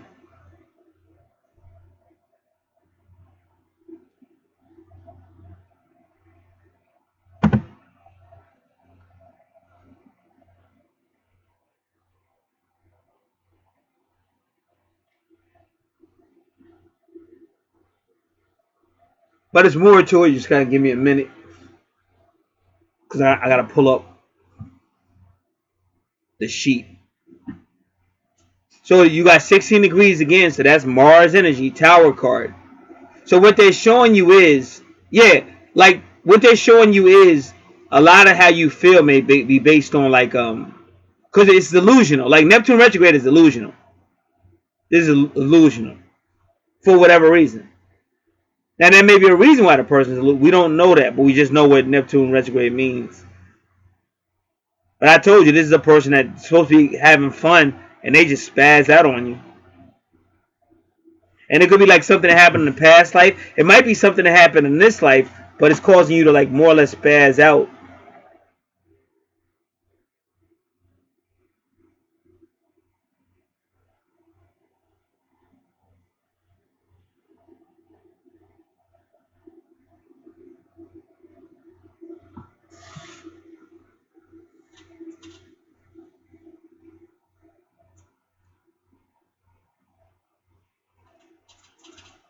All right.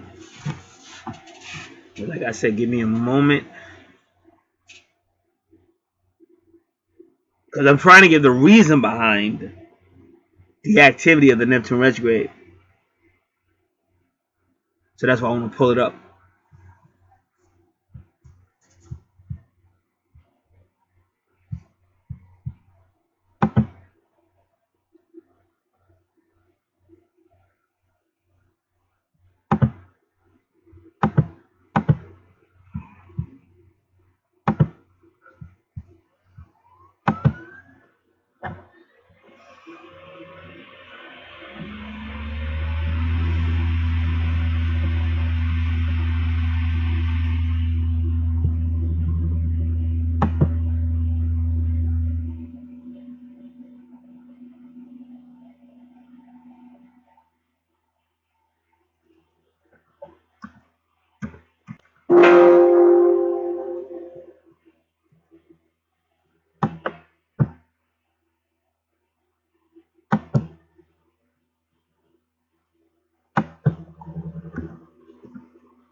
And again, Neptune retrograde is a person that keeps to themselves, but they kind of like be delusional. They like being in a fantasy world, but they really don't talk to nobody. They don't talk to people about what's really going on inside of their head and shit. And it's the most dangerous retrograde you can have is a Neptune retrograde. So that's why I say you have to be careful. And look what house this is. It's in a fun house. See, that's when somebody's higher, drunk, and jump off, whatever and shit. And people be like, they be like, oh, don't say that. I would never. But there's so many people that do it. Well, that's not me. But they say the same thing. They say the same. Well, I would never. Don't you ever say that about me ever again. And then what happened to John? John jumped off he was high or some shit. And he jumped off talking crazy. He started yelling at everybody and accusing everybody of shit they didn't do, and he just jumped off while he was high. Now, would John have jumped off if he wasn't high? Probably not, but you don't know what's going on with John because John is hiding everything. And now I try to tell people that are like that. See, because this is what it is. I'm going to be honest with you. See, I've always been a spiritual person, so I get spiritual healing. So I go through stuff just like everybody else did, but I turn back to God. I get power. I just get through it. But I got friends that are dead because of stupid reasons and stuff. Because it is stupid to jump off a building. That's why I'm not one of these people going to be there at the funeral going, John. I'm like standing over a coffin when you stupid ass motherfucker. I told you, you fucking idiot. Like, I'm sorry, but I'm glad. Like, I had people like that around me. I'm glad. Like, people get so like now we're in a time where everybody gets so offended. But what good is it if you get so offended and then you're dead? Or what good is it if you're so offended and there really is a hell and now you're in hell burning for eternity? So you got to think about stuff like that too. It's not about, like, I'm different. I'm glad somebody's trying to tell me, hey, don't do that. What are you doing? Don't do that. That doesn't make no sense. What are you doing? And those were the days when parents were like that. Was it a pain in the ass? Of course it was. Did you like it? No, but I'm still here. There's a lot of people not here because they didn't have nobody telling them, don't do that, stupid. My mother be beside my head. Like, I remember I had a cousin. We had cousins that used to live here. And one of the cousins turned 16 years old. He's a little bit older than me at the time. So he's a typical teenager, but he thought he was a badass. And that's why he got murdered.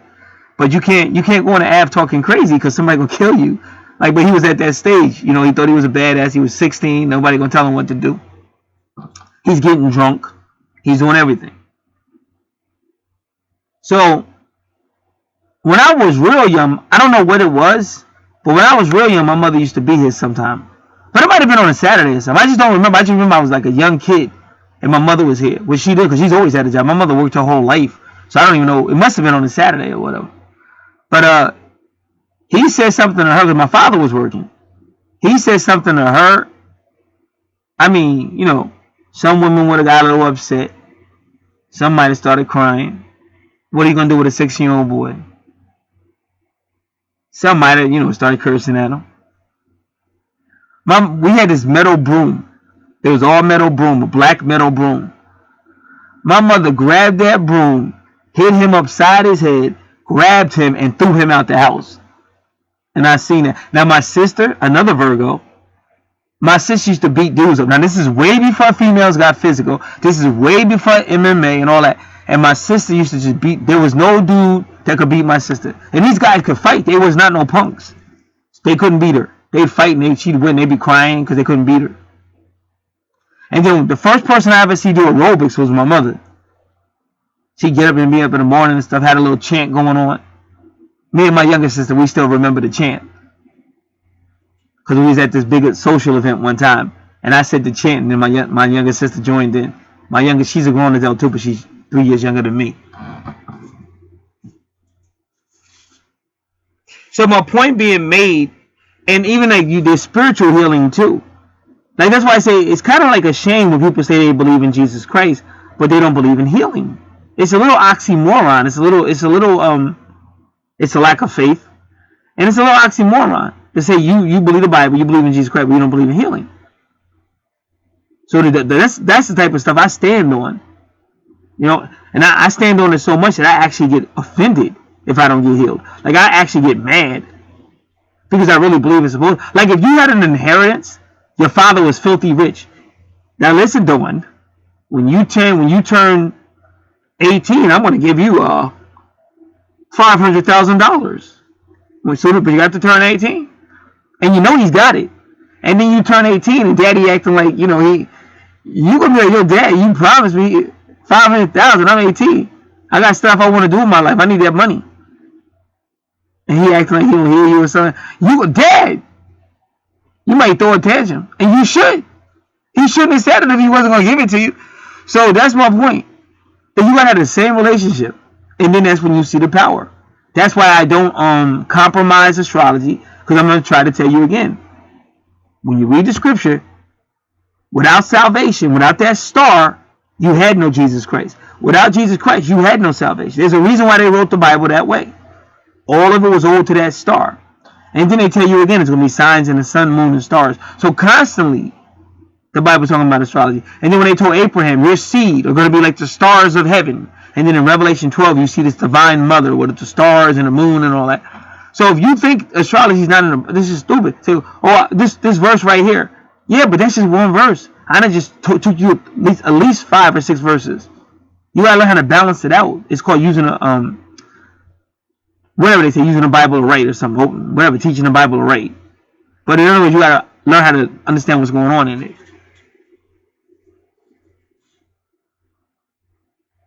Just like when you think about the mall or industrial places, they say 15 miles an hour.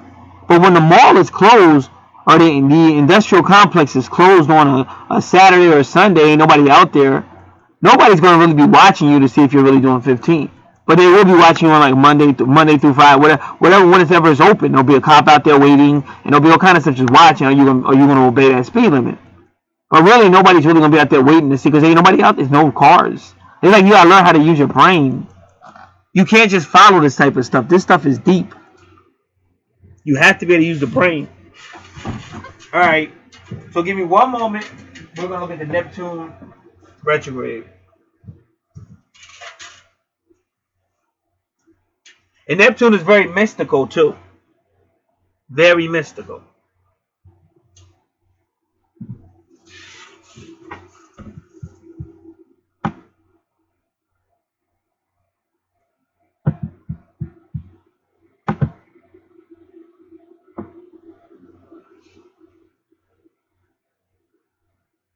So Neptune dream causes dreams and psychic abilities will increase. You start to worry more about, you're more concerned with your inner nature, inner growing. Like I told you about that Sagittarius energy. The Temperance card is all about the inner growing.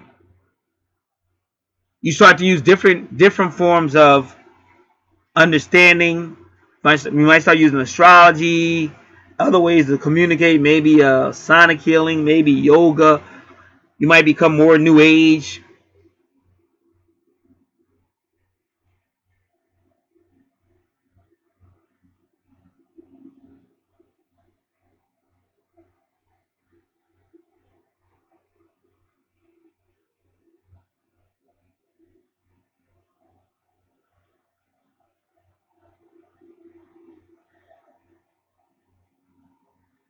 But then it's just the escapism, like I said.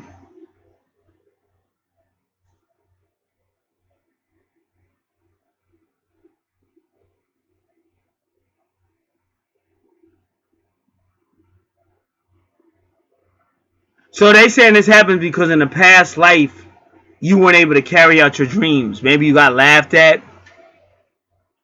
Maybe they felt like your thoughts and your dreams were forbidden in some type of way. But see, that's why you got Capricorn there too, because see, that's a restrictor.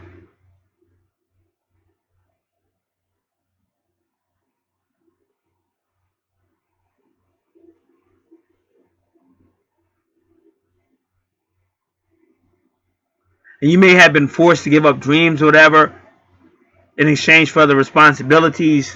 Like you might have been kind of breadwinner or something. So people are telling you you can't follow your dreams because you need to do this.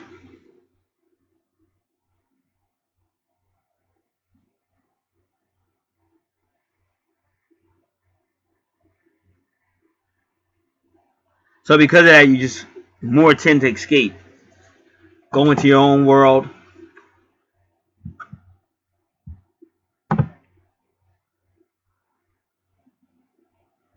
And then what's interesting, right after that, see, Curious is the nurturer. See, a retrograde, that aura, it means the opposite of what it would do. Like Uranus direct means something happening out of the ordinary, something happening spur of the moment, rebelling against authority. But Uranus retrograde means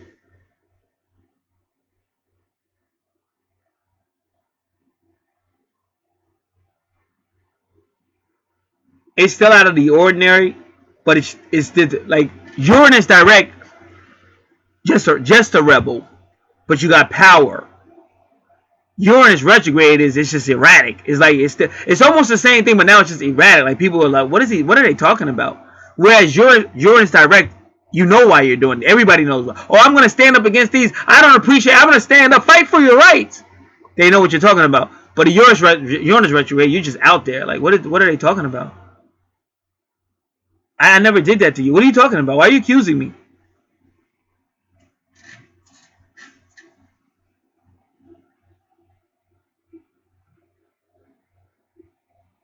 And in Neptune retrograde, it's pretty much deception. It really is. It's religious beliefs that ain't based on truth, just based on religious belief or dogma, but it's not, it can't be proven. It's not true. But Neptune retrograde is all about, like I said, escapism and possibly mysticism and stuff like that.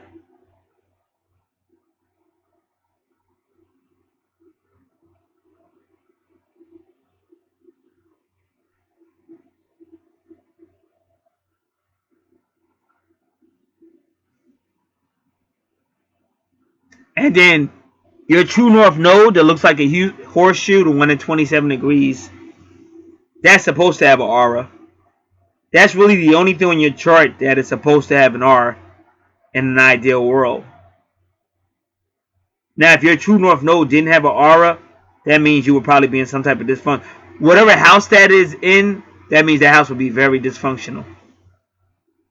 So that's really the only thing on your natal chart to have an aura is that true north node. Now, going back to your fifth house, there's a nurturer, which is Curious. That little hook, that's Curious the nurturer. That's about like nurturing, or motherly nurturing. But if it's aura, that means you wasn't getting nurturing. So like I said, there's something happening in this fifth house. But remember, this fifth house is ruled by the sun and is ruled by Leo. Now, we started off your chart in the first house with the sun. So they are connected. And it's probably Leo energy as well.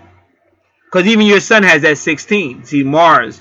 So something that happened with that ego or that Leo energy, that sun energy, that in this life you still got to deal with it.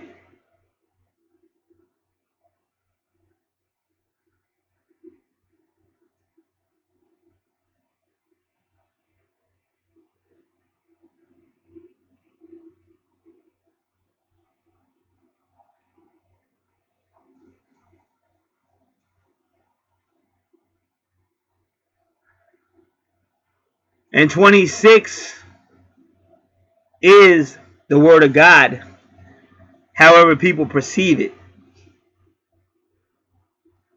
Whatever God is in them, a higher source or whatever. But unfortunately, it looks like it's going to somewhat oppose that Neptune. And you just have to be careful because, like I said, this is the person who's going to be believing it's God, and it's really not. Because that deception is high with that Neptune retrograde. And that's what delusional people do and stuff like that. And again, not saying that to offend, but it's on the chart. And it's better a person knows about it so that they can make a choice. Because let's just say you got a good thing in your life and you're constantly pushing it out. Constantly because of these reasons. And what people don't understand, like everybody wants to be a tough guy. Oh, so what? They're going. They didn't really love me anyway. Well, if they left me, but it's really you. You keep blaming the person, but it's you. It's so much easier to just go, all right, well, whatever. Nobody's perfect, and deal with it and move on. Because it might be another person. You might give her that person, and it'll be somebody else. So you got to know this stuff. If it's really you, you have to deal with it. So now we go into, and I recount your chart because, like I said, I don't want to mess up because your 12th house has become the first. So it's easy to miscount. 6th house is about service, Virgo energy. I already explained it, so I'm not going to explain that again. So, but Aquarius is about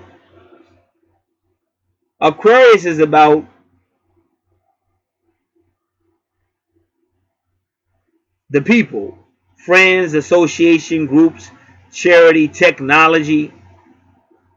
But both your 12th house and 6th house are about service.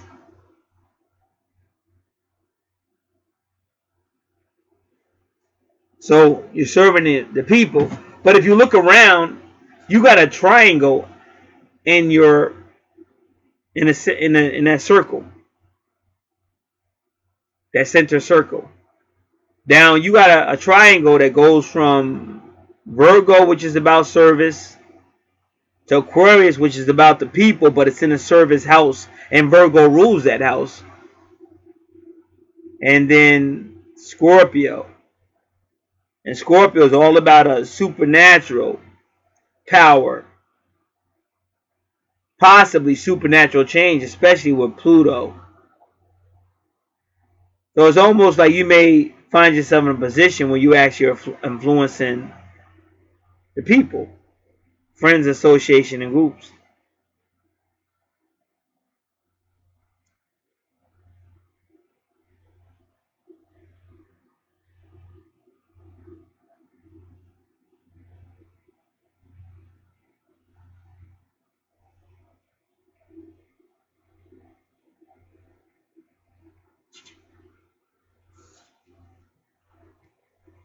But now we have to look at it.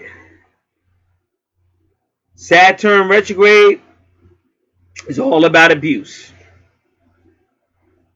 And it can also be the father. And this is your home. This is your home sector, the 6th house. The 4th house is family. The 6th house is home. So this could be the father. But it could also be the employer. Somebody like a management, supervisor, whoever. But it's somewhat abusive, and you may actually fight against it.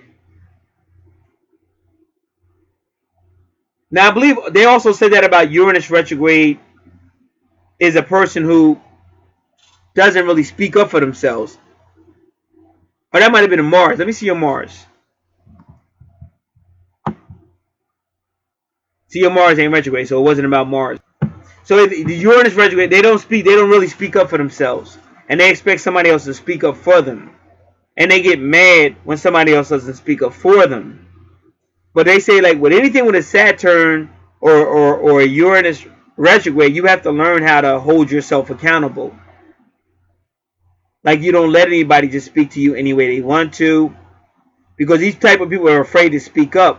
So they keep getting bullied or victimized. And the more that happens, the more it's affecting them internally. So they have to learn how to speak up. Constructively speak up. So that people start to respect you because you're not just sitting there taking their bullshit. And they say you shouldn't be abusive either. Because some of these people get somebody else to do it. Or I'll get my kids to do it. Or I'll get Dave to do it. Or I'll get whoever to do it. So they have to learn how, if it's your responsibility, try to do it. It's okay to let off a little bit. But you have to hold yourself accountable. If it's your responsibility, you should do it and not pass it off to somebody else. And you should also make sure responsibility they do their job so that they're not bullying you or taking advantage of you.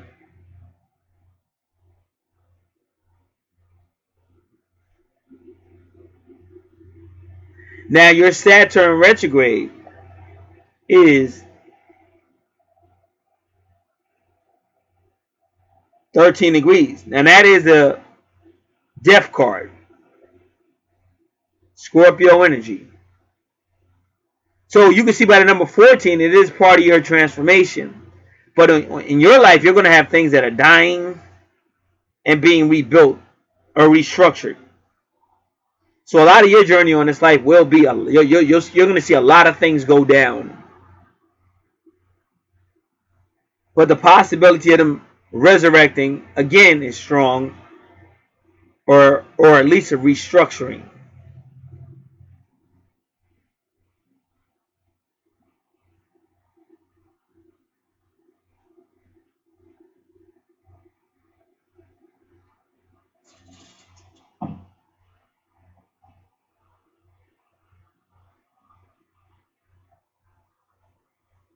Now we get to your 7th house. Highly karmic house. So your relationship will be a karmic relationship. Maybe this is one of your reasons why you want to share your money with somebody else. You got Pisces there. Spiritual. Let's talk about your 12th house just a little bit, so that when we get to your 12th house, we won't have to spend a lot of time there. Pisces rules your 12th house. That's inspiration, spiritual beliefs. But Pisces, the 12th house does deal with a lot of stuff that your 8th house deals with. Prostitution, all that same stuff. And they're both secret houses. They like to keep all that stuff secret. But in the 12th house, you're supposed to bring it out and deal with it. However you do it. You can do it with a psychologist. However you do it, but you're supposed to bring out everything that's swept under the rug, whatever it is, and deal with it so that you can get healing.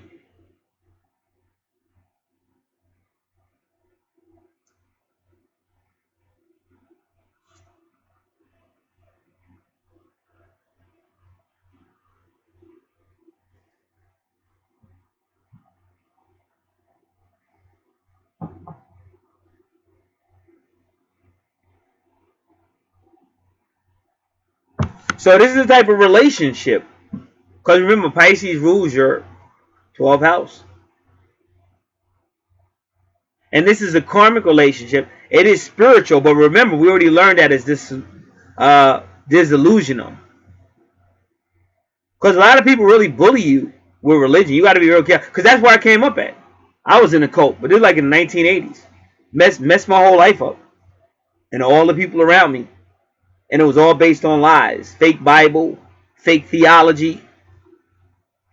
So you have to be very careful, because you can really mess your life up. And that's what I was talking about. And remember, I was in your 2nd house and I was telling you that?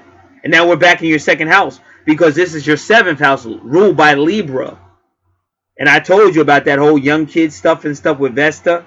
See, now you're back, because a lot of people do get raped or sexually assaulted in these churches and all the stuff you read in the paper and stuff. This happens in real life. Because you have people that are naive. Oh, well, we believe this.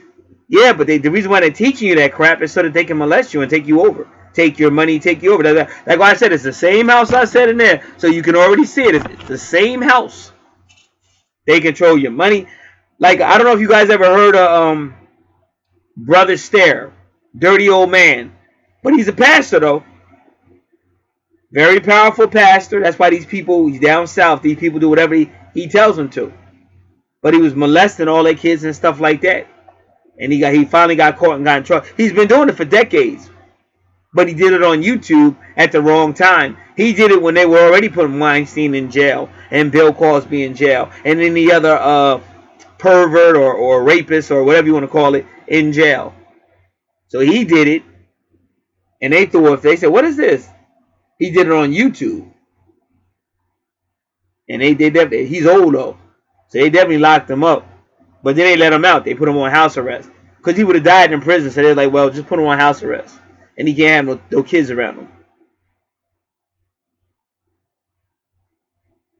But he was only able to get away with that kind of stuff because of religion.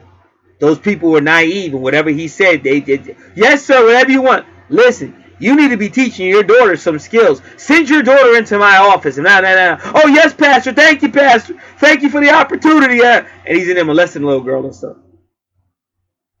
So that's what I said. If you're listening to this, you're learning how to fight. You're learning how to not just go with the bullshit. You're learning how to deal with all that stuff if you're listening. If you're not listening, you're just going to listen one time, whatever, keep it moving. And then I guarantee some of that stuff I'm talking about is going to come true. So that's the choice everybody makes.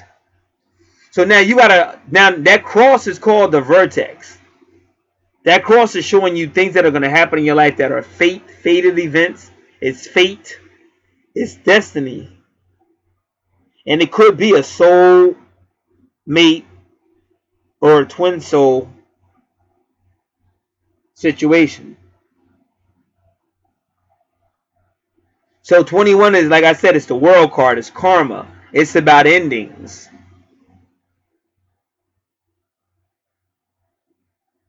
And 13 again is death again. So like I said, you're still going through all these death-like rebirth situations in your life. And that again is Scorpio energy. And I told you about your third house is Scorpio, but that they don't stay together.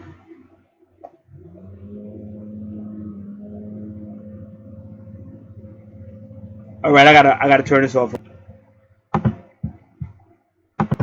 right, I'm pretty, because y'all hear that noise. I'm pretty sure that's a landscaper. A little surprised he's out there on a Friday. But I don't think they cut no grass because they always make me move my car. But all he's using is a blower, so I don't think I have to go out there and move my car.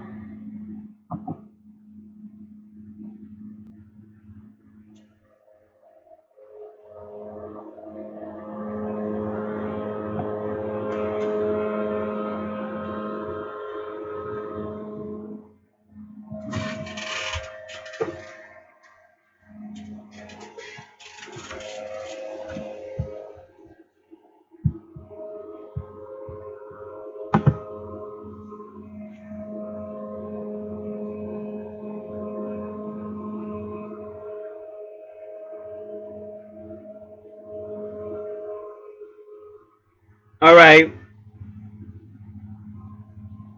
So very karmic. So remember, Saturn, 21 degrees is the world card. That's about ending, but it's about karma. Pisces is about ending because Pisces is your 12th house, which is about endings. So really, your 7th house about relationship is dealing with your 12th house, but also your first house, because your first house used to be your 12th house. You even see the number 12 right there, because you're living 2 lifetimes. And that's why people that are around you, you don't realize these are people you were in soul connections with back then.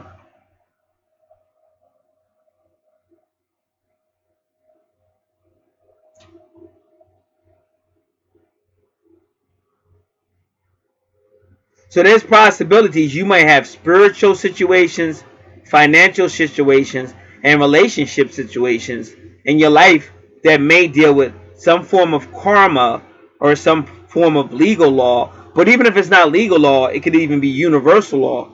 Because even Sagittarius can mean universal law. And when you got the moon at 25 degrees, that's universal law. But remember, what happens above or in spirit is going to happen below or in physical. So if you got some type of legal stuff going on in the spirit realm or above, you may have to go through some type of legal thing down here. And it could be as simple as getting a traffic ticket or something, but it could be more serious. Because I remember one time my twin flame was up at the job, and I was beginning to literally yell.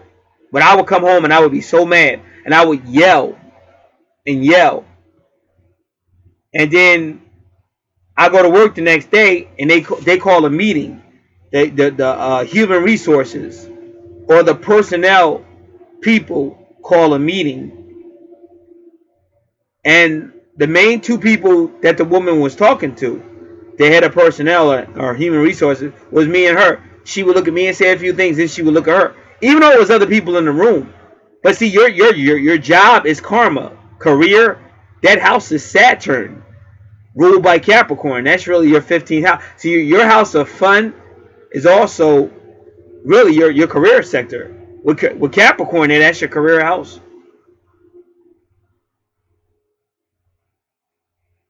And that's why, like I said, when you know more about the 8th house, even prostitution is that's karmic. That's why if you notice, the Bible talks a lot about prostitution and stuff, because it's karmic. Like when Jesus was born, they talked about taxes. That's also the 8th house. That's also karmic. Even when you pray, oh, forgive us our debts, as we forgive our debtors. See, that's the 8th house. That's karmic. Just like when you talk about debt, you could be talking to the IRS about debt. Dependent. You could be in court about debt. Well, he's not paying his debt on time. All that stuff is karmic. But we take it for granted because we don't know astrology. But if we knew astrology, then you would see how much astrology is really real. Because all these words you're using is astrology. They're not just words. Even when the IRS is looking for you, that's astrology. Even when the IRS sends you some money that you wasn't expecting to get, that is karmic.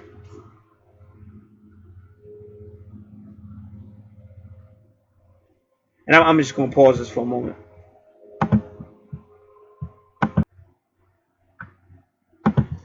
All right, so once again, wherever you see Pisces, Neptune rules Pisces. All this is doing with your 12th house. But like I said, because you're doing on 2 timetables, past life and present, your 12th house and your 1st house are close together as well. So it's all being affected. And I think I just said the 7th house is serious relationships, karma, law, friends, open enemies, cemeteries, relationships, or business partners. And you might even find yourself in some type of business activity where you have a business partner. It could be somebody you got feelings for, or it could actually just be a business partner. But it seems like Pisces or the 12th house is going to be something inspirational or spiritual, because that's what Pisces is, and it rules the 12th house. When we get to your 12th house, we'll read more about it. And like I said, that cross means this is going to be fate or destiny. This person, and that's usually a twin flame or a twin soul. But it could be other people throughout your life. But it's fate and destiny. But like I said, it's going to be karmic, 21 degrees. And it is going to die, because both 21 and 13 is about endings. 13 is the death card, endings, and it's an ending. So like I said, the way I look at it, it's just not going to last like real long. That's why you don't need to be sharing your money and all that shit, because you putting your trust in a situation is not going to last long. Now, I say how long is it going to last? I wouldn't know offhand, but I just know it ain't going to last long. But again, like I said, for people, you can go to a psychic, you ask them the same question. I do the card reading, however you want to do it, if you want these answers. Now, at the same time, what I tell everybody, your chart, this is your real blueprint. It's not a card reading you're going to get. It's not no horoscope you're going to do. You're not going to go buy a horoscope out the machine. When you get your Chinese food and you got that little fortune cookie shit, this is the motherboard. This would be the corporation, your natal chart. This is why I said, like, somebody might have a corporation in California, but they all over the world. But at the end of the day, it's the corporation that make the final decision. Let's just say you had a manager that was an asshole. Now, you in a little town in Idaho. You just going to work trying to make your little bit of money at this fast food restaurant or whatever. And you got a manager that's a fucking asshole. Talking to you like you crazy. Making you feel like you don't do whatever the man, you going to get it. I can do whatever I want with you. I sign your pay. And this motherfucker got his fucking mind. And he got everybody else scared. And you get sick of being like that. Like I said, like I learned how to write letters and shit. So you finally email or you write a letter to the corporation. And then they find out about that motherfucker and his ass is fired. Because you just a you might have some power up in here, but you're not the corporation. So the moment a person forget who they really work for, that's why I say I know who I work for. Who are you? I don't have nobody running up on me talking crazy. Like, who are you? What is this? Tell these cats quick. The faster these cats know you ain't scared of them, the faster you get that respect that you should get. If you're working hard and stuff like that, you nobody be talking to you like you crazy. So again, your 7th house is very karmic. Very karmic. And it could still go legal. Because it's karmic, it could still go legal. And a lot of times when you see 13 in a legal situation, that's the death card. That's when the law comes in and says, oh, you can't do that. Say, oh, you selling out your house? Wait a minute. Do you have a permit to sell out your house? Yeah, this is my house. I don't have to sell out my house. Oh, yes, you do. So then that could be the law. It just depends. That's why I say a lot of times when you see one person get in trouble and nobody else do, it's a karmic situation. That's why one person got in trouble, but ain't nobody else get in trouble. Just that one person. It's a karmic situation. That's why I say a lot of shit Tupac went through, karmic situation. That's why Tupac said, how come 5 of us is accused of assaulting this female, but how come I'm the only one that's in court? Because it was a karmic situation.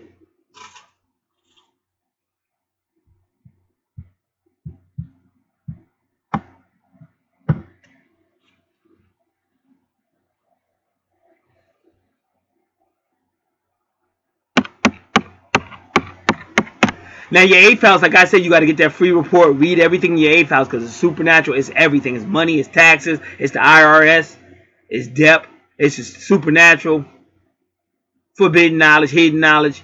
All these different sciences and technologies. Tarot cards. Archangel cards. It's everything. Psychic abilities. It's everything in that 8th house. Highly sexual. Death and rebirth. Regeneration. Highly supernatural house. But now you got Aries there. Now Mars used to rule Aries. But now Mars used to rule Scorpio. See, this is your 3rd house with Scorpio and Pluto is your 8th house. Because Scorpio rules the 8th house and Pluto rules Scorpio. But they, the creator, put it in your 3rd house. So this is drama.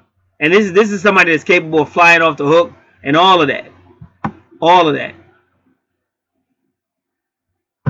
In fact, I hope I'm still at that website. I am, thank God. All right, now I'm going to try to find something real quick.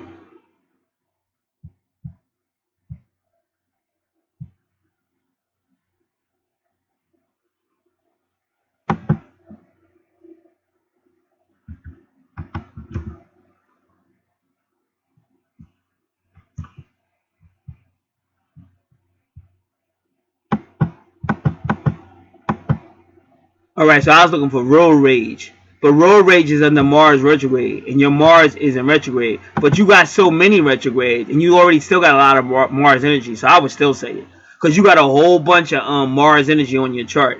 And you got a lot of retrogrades on your chart. So even though your Mars ain't retrograde, and there's a reason for everything. But I would still put you under. Like I would still say be careful of anything. Anything where a person just fly off the handle. Because that's still Uranus retrograde. Uranus retrograde is a person that just come out of nowhere. You're like, why did they even say that? And a lot of times those people fly off and then like they don't even know why they flew off the handle and got that crazy that quick. So your 7th house got Aries in there. So anywhere where you see Scorpio or Pluto is Aries. So that's still a person that's short-tempered. Because the 3rd house is short. You got Scorpio and Pluto in the 3rd house. So that's anything. Anything. So you really need to learn your 8th house. So that you got the free report, so you got to just read it over. And he'll email it to you, or I email it, but I'm sure he got the report. I'm pretty sure I emailed it to him. So again, anywhere where you see the number 16 in your chart, or Mars, this 8th house and the 3rd house is going to be on. And that's why I say the 3rd house is also communication. You got to watch that mouth. I said that in your 1st house. You got to watch that mouth. See, everybody think it's cute, talking all that crazy talk. And one thing I learned, most of these people that be talking crazy talk, they be the main ones that can't maintain. But they always talking trash. But you can't even maintain your own life. What you talking about my life for? So I don't, I'm more quiet now. I'm more spiritual and quiet, and I just let people go their way. I don't even try to, because people always trying to pull you into some stuff that ain't even worth talking about. Because that's that 3rd grade mentality. But that's the 3rd house. All the gossip, all the BS. Want to be arguing all the time and all that stupid stuff. 3rd house, and in your case, it's 3rd house, 8th house, and wherever you see Mars at, or the number 16, because that's Mars energy. That's the Tower card. Now going into your 9th house, this is your higher self house. Long distance travel, culture, class, higher law, higher courts, religion, philosophy, culture, and like a person that has class. So when you hear me say culture, class, that's what I mean, a person who has class. But it's still culture, art. This is a higher teacher, higher knowledge, higher education. And Taurus is a teacher too. So both of these are like, this will be the master teacher. See, now your 9th house has that master teacher implication. But you have to be careful because Taurus is all about money. So you just have to be careful of greed. Because you might get a good opportunity, but you want a large amount of money. So you got to make sure you know how to negotiate so that you don't ruin it. You don't ruin it. Because Taurus is about that money. But Taurus can also be somewhat of a bully. And another thing Taurus does, Taurus can be very stubborn. But Taurus can also be very patient. But you want to be careful of Taurus likes to value everything. Because the 2nd house is all about a person's value system. So when Taurus looks at people, he puts value on them. Value on them. Value. V-A-L-U-E. But somebody will say, well, what's wrong with that? Well, remember what R. Kelly said? You remind me of my G. So you don't tell no human being. You don't tell no human being that they remind you of your car and all that crazy shit. That's a value system. That's a value system. A value system where when you see people, you don't see emotions and you don't see reasons to be respectful and considerate. You looking at people like, well, if they can't do nothing for me, well, she's the number 10 because she do whatever I tell her to. She's the number 10. Oh, this is one round. Oh, I ain't even gonna give her a 1. See, you don't do that with humans and stuff. That's why he said you remind me of my Jeep. Well, I like my Jeep, so I'll give you a 10 because you remind me of my Jeep. She's not a Jeep, she's a human, and that's why his ass is locked up now. You see my point? So you don't, as a Taurus, like you said, well, I'm really not a Taurus. Yes, you are. You're a Taurus in your 9th house. So in your 9th house, you are a Taurus. So in your 9th house, you got to be real careful. And I already told you what's in the 9th house. That's why I keep saying always take notes so you get the information.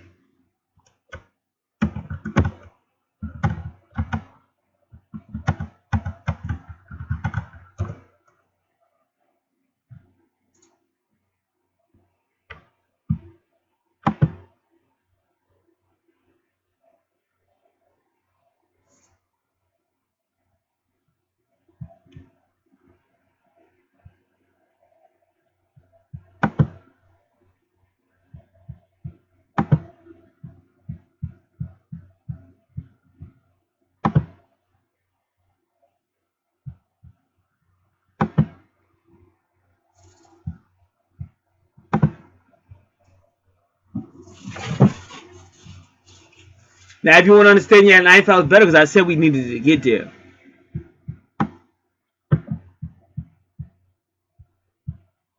See, once again, your Sagittarius is in your 4th house.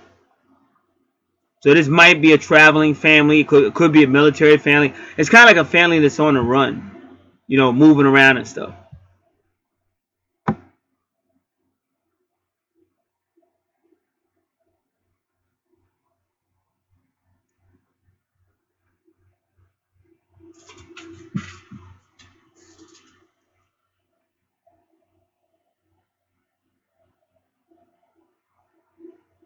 All right, we're not gonna do your 10th house yet.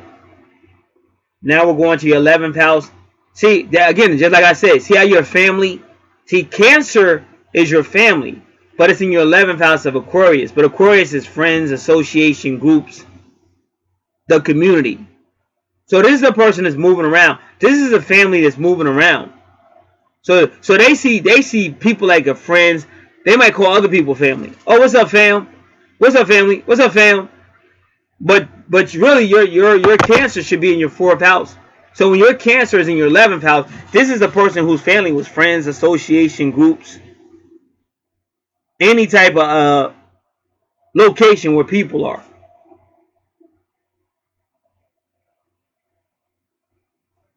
Now, when you get to your 12th house, once again, there you got Mars energy. So why do you think Mars energy in its Chiron is healing? Why is Mars energy in your 12th house? Because we already proved that you got some type of 12th house karma and drama. So you ain't taking those shorts. And that's why I say if you're going to talk and all that, do it for the right reason. Because can't nobody be mad at you if you do it for the right reason. Like what she did yesterday really pissed me off. You could tell that really fucked, because I care about her. That really fucked my shit up. Fucked me and my whole personality changed and everything. Because I'm like, man, what is this about? But I kind of get it. You're mad because of whatever. You're mad because you don't really understand and shit like that. And I'm like, nobody wants to tell you what's up more than I do. But the last time I tried to keep it real with a female, I ended up getting fired, accused of shit I didn't do, and fired. And she never stood up for me once. So my point being made, I can't keep doing that.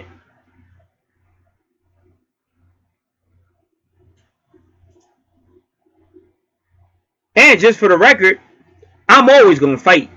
So I went to the state, New Jersey, to investigate. I requested the investigation. They investigated, and I got my paperwork. We investigated. We can't prove he did anything wrong. He didn't do anything wrong, and they gave me all my money. All my money, that company had to pay me my money for firing me. So good guys win, but it said it had to go down like that. So unfortunately, because people are the way they are, you got to do what you got to do. But in your case, the 12th house is saying fight, but that's part of your healing. Chiron is healing. That's a healing asteroid. So you're going to have to fight this person that's in your 7th house. That's also probably going to rip you off and maybe even do worse to you in your 2nd house. Now, I'm hoping this ain't some type of person that uses religion to get inside your pants. Because, again, that's what they did to Vesta. And your Vesta is in your 2nd house where all this shit is going on with Venus. With Venus, but also with Pisces. Because your 2nd house and your 7th house are connected together because of Pisces and Libra. And Pisces is known for falling too far in love. See, you still got a Venus Pisces connection, even though your Pisces is in the 7th house, but your Libra, who rules the 7th house, is in your 2nd house. So you still have a Venus Pisces relationship, and those people be like blinded by love. They be blinded by love to the point that they won't believe nothing's wrong. They won't believe nothing's wrong with their man or their woman when everything is wrong with them. They're blinded. Like I told you, Neptune rules Pisces and he's a deceiver. And your Neptune is retrograde not just because it's about escapism, but it's also about past life stuff. These are people you've had past lives situations with before. And that's why I'm telling you, do not get no same account with that individual. And you got to ask yourself, if somebody's saying to you, you know, baby, it should be much easier if we had our account, you know, the same account and all that. Why? Why is that so easy? Easy for who? Easy for him, not you. Look, you got Vesta in the 2nd house. This is a rape, baby. So whether it's a sexual rape or it's a financial rape, it's a rape coming if you don't get that shit together. And many times I've said stuff like that, and I've had people tell me, you're right, it already happened. I told that one dude, I said, listen, this female is putting all this weight on you, and then she's going to drop the bomb, because I saw it on the natal chart. I said she's going to drop the bomb, and she's going to make it seem like you're bullying her, and you're dominating her, when she's the one that brought all this stuff to you. And all I do, he wrote me back, after he heard it, he wrote me back, he said, you know what, it already happened. And that's all he never gave me more information. He never whatever that word is.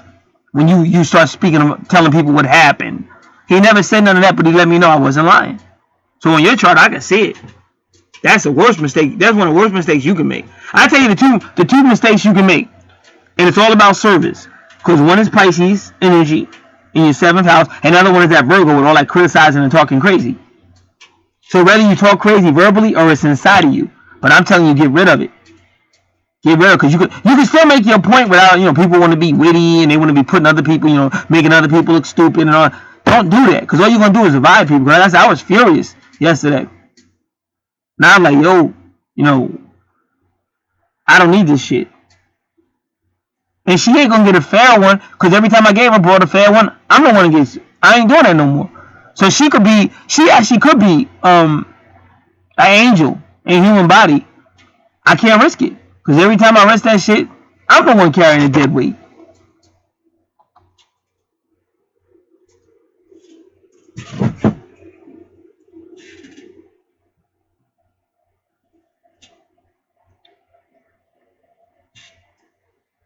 So your Leo is in your 12th house, because this is probably a Leo you're dealing with. And I already explained why, like your sun is 16 and all that other. I already explained why. In your 5th house with all that karma and Capricorn in it. So it's probably a Leo that you're dealing with. So that's why it's in the house of ending. Because see, in the 12th house, you're supposed to bring it all out. But the 12th house is also about buildings, which is why I told you it could be a legal matter. 12th house is about building. It could be a church. It could be a courthouse, a jailhouse, a prison, a hospital, going to see the psychologist. All this is coming out of that 12th house. But you will get healing, but you'll get healing because of 16, you will fight. That's Mars energy. You might have to bring certain things to an end. And 5, you ain't going to back down. You're going to be ready to fight. That's the Leo energy.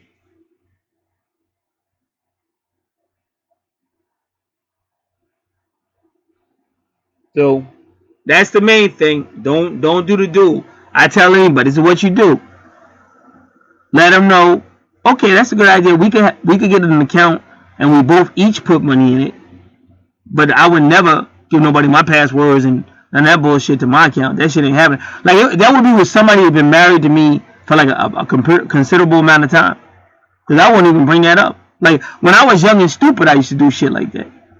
But I would never do stuff like that.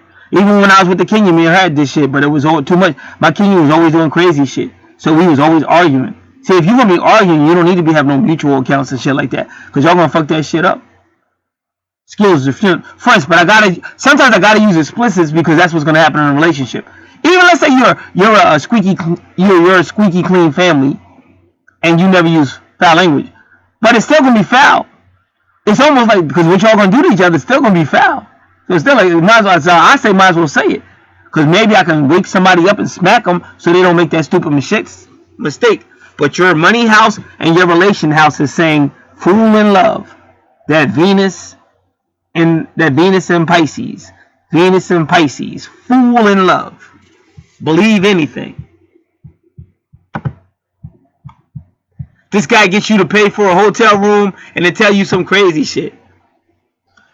Oh, baby, get a room for 2 weeks. And let me sleep up in there the first week just to see how the room is. If it's good enough for you to come. And then if it's good enough for you to come, then you can come at the second week and we'll sleep together. Okay, baby. I love you, baby. You so smart. And you be up in there with some other broad the whole first week and shit.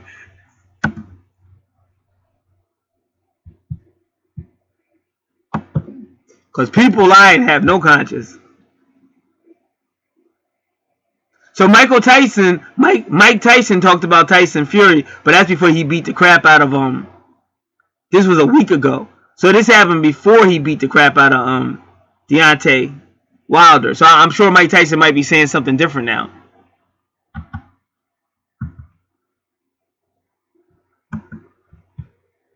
So I type Venus Pisces fool in love. Let me go ahead. I'm gonna put Venus in Pisces because I don't want it not to come up because I didn't put that word in. Venus in Pisces, fool in love. We're gonna look at a couple of spots, and then we're gonna get out of here.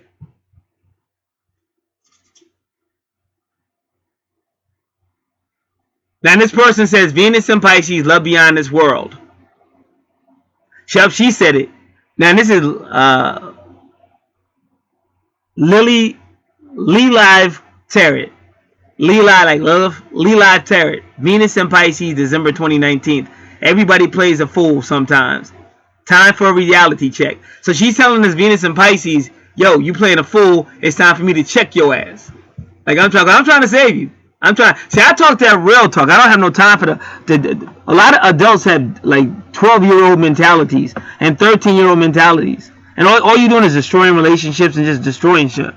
I don't have no time for that silly shit. I'm going to tell you what's really good, what's really happening, and you can either listen or you're going to find out. But it's on your chart. I told you, your chart is your blueprint. Walk away from your chart is like walking away from the truth, and you can pay for it. And that's anybody that don't have a natal chart, anybody that don't have a natal chart done by an expert, or anybody that's out here with this bubblegum astrology. You're going to pay for all that stuff by telling the universe that you know more than the universe. You're going to find out exactly what you don't know. Now they say Venus in Pisces is love of an infat. So let me tell you what an infat is. An infat is supernatural, which I'm sure you're supernatural too, but you have to learn your 8th house. Now, an infat can feel other people's feelings, but it can also overwhelm you. So you have to learn how to stay grounded, and you have to learn, like what you hear me saying, you have to learn how to not to take other people's BS. Like, I'm sorry what my soulmate did yesterday, you know what I'm saying, but I don't know why she's on that frequency or what happened. I kind of get it, but I don't need it. I've been hurt too many times. I did like a 2 hour and 37-minute video that's on my channel now. I just put it up there. Like, I was hurt. I mean, the whole day I was not myself. Like, I was up this morning. I had to be in Asbury Park. That used to be my stomping grounds back in the day. Had to be at the train station. That was not me. Not me. But I was just hurt. So I don't have to do that. I didn't do nothing to the chick. You know what I'm saying? So she ain't got to come to me like that. I understand it, but I'm not with it. So the love of an infat. If you're an infat, then you got to know how to not let other people put their negative energies on you.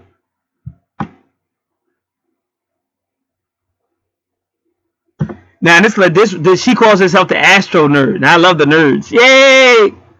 She calls herself the Astro Nerd. She says 7 undeniable facts about Venus and Pisces, keeping it 100. So you might want to check that out.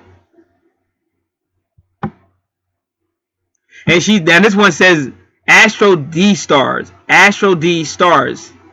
Venus through Pisces, the poetic love. Yeah, but it's poetic because you're in fantasy land.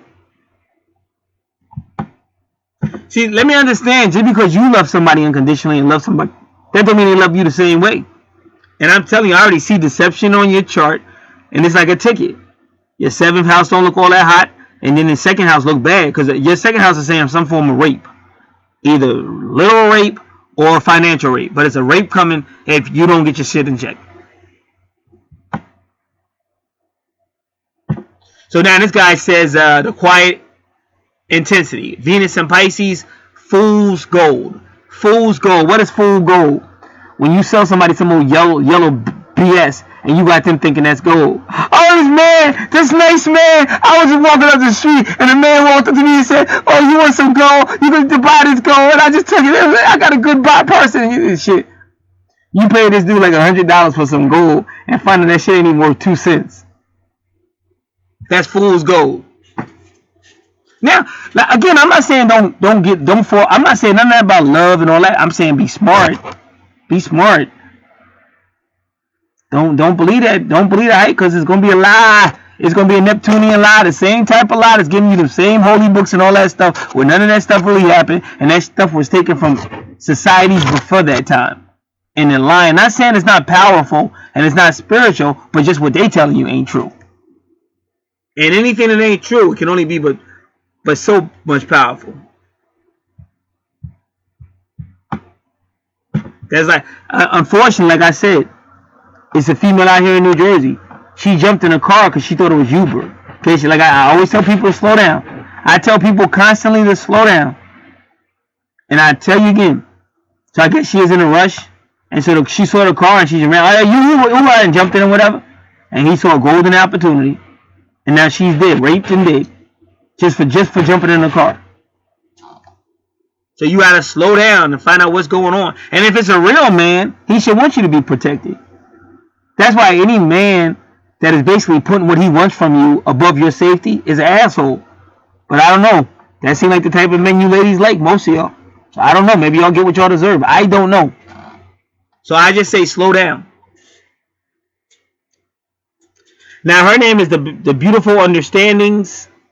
She says Venus and Pisces personal experience.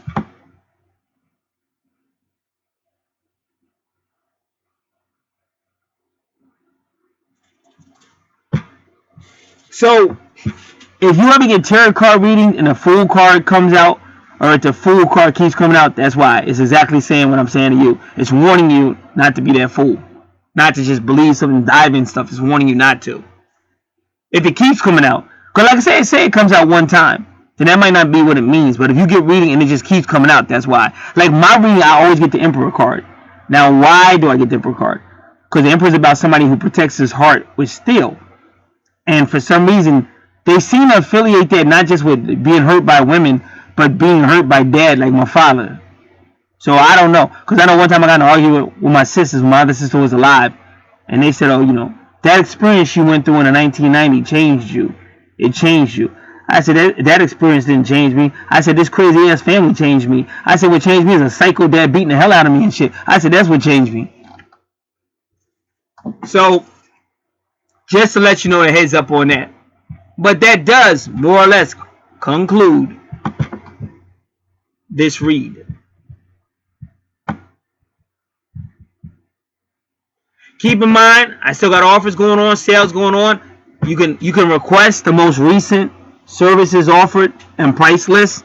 Also on the channel is videos to show you some of the, not all of the price lists, but some of the price lists. Explains everything, what you need when you want to get your natal chart done and stuff. You can check that out. But you can always request it, the whole services report chart, the services offered and price list. You can always request that. You can always get that. Or if you're on the channel, you can look at the video. But we do more than just natal charts. We do the cards. We do the phone consultation. I got a good offer on that right now. So we do these things so that you're aware of what we offer. All right. That is it. God bless.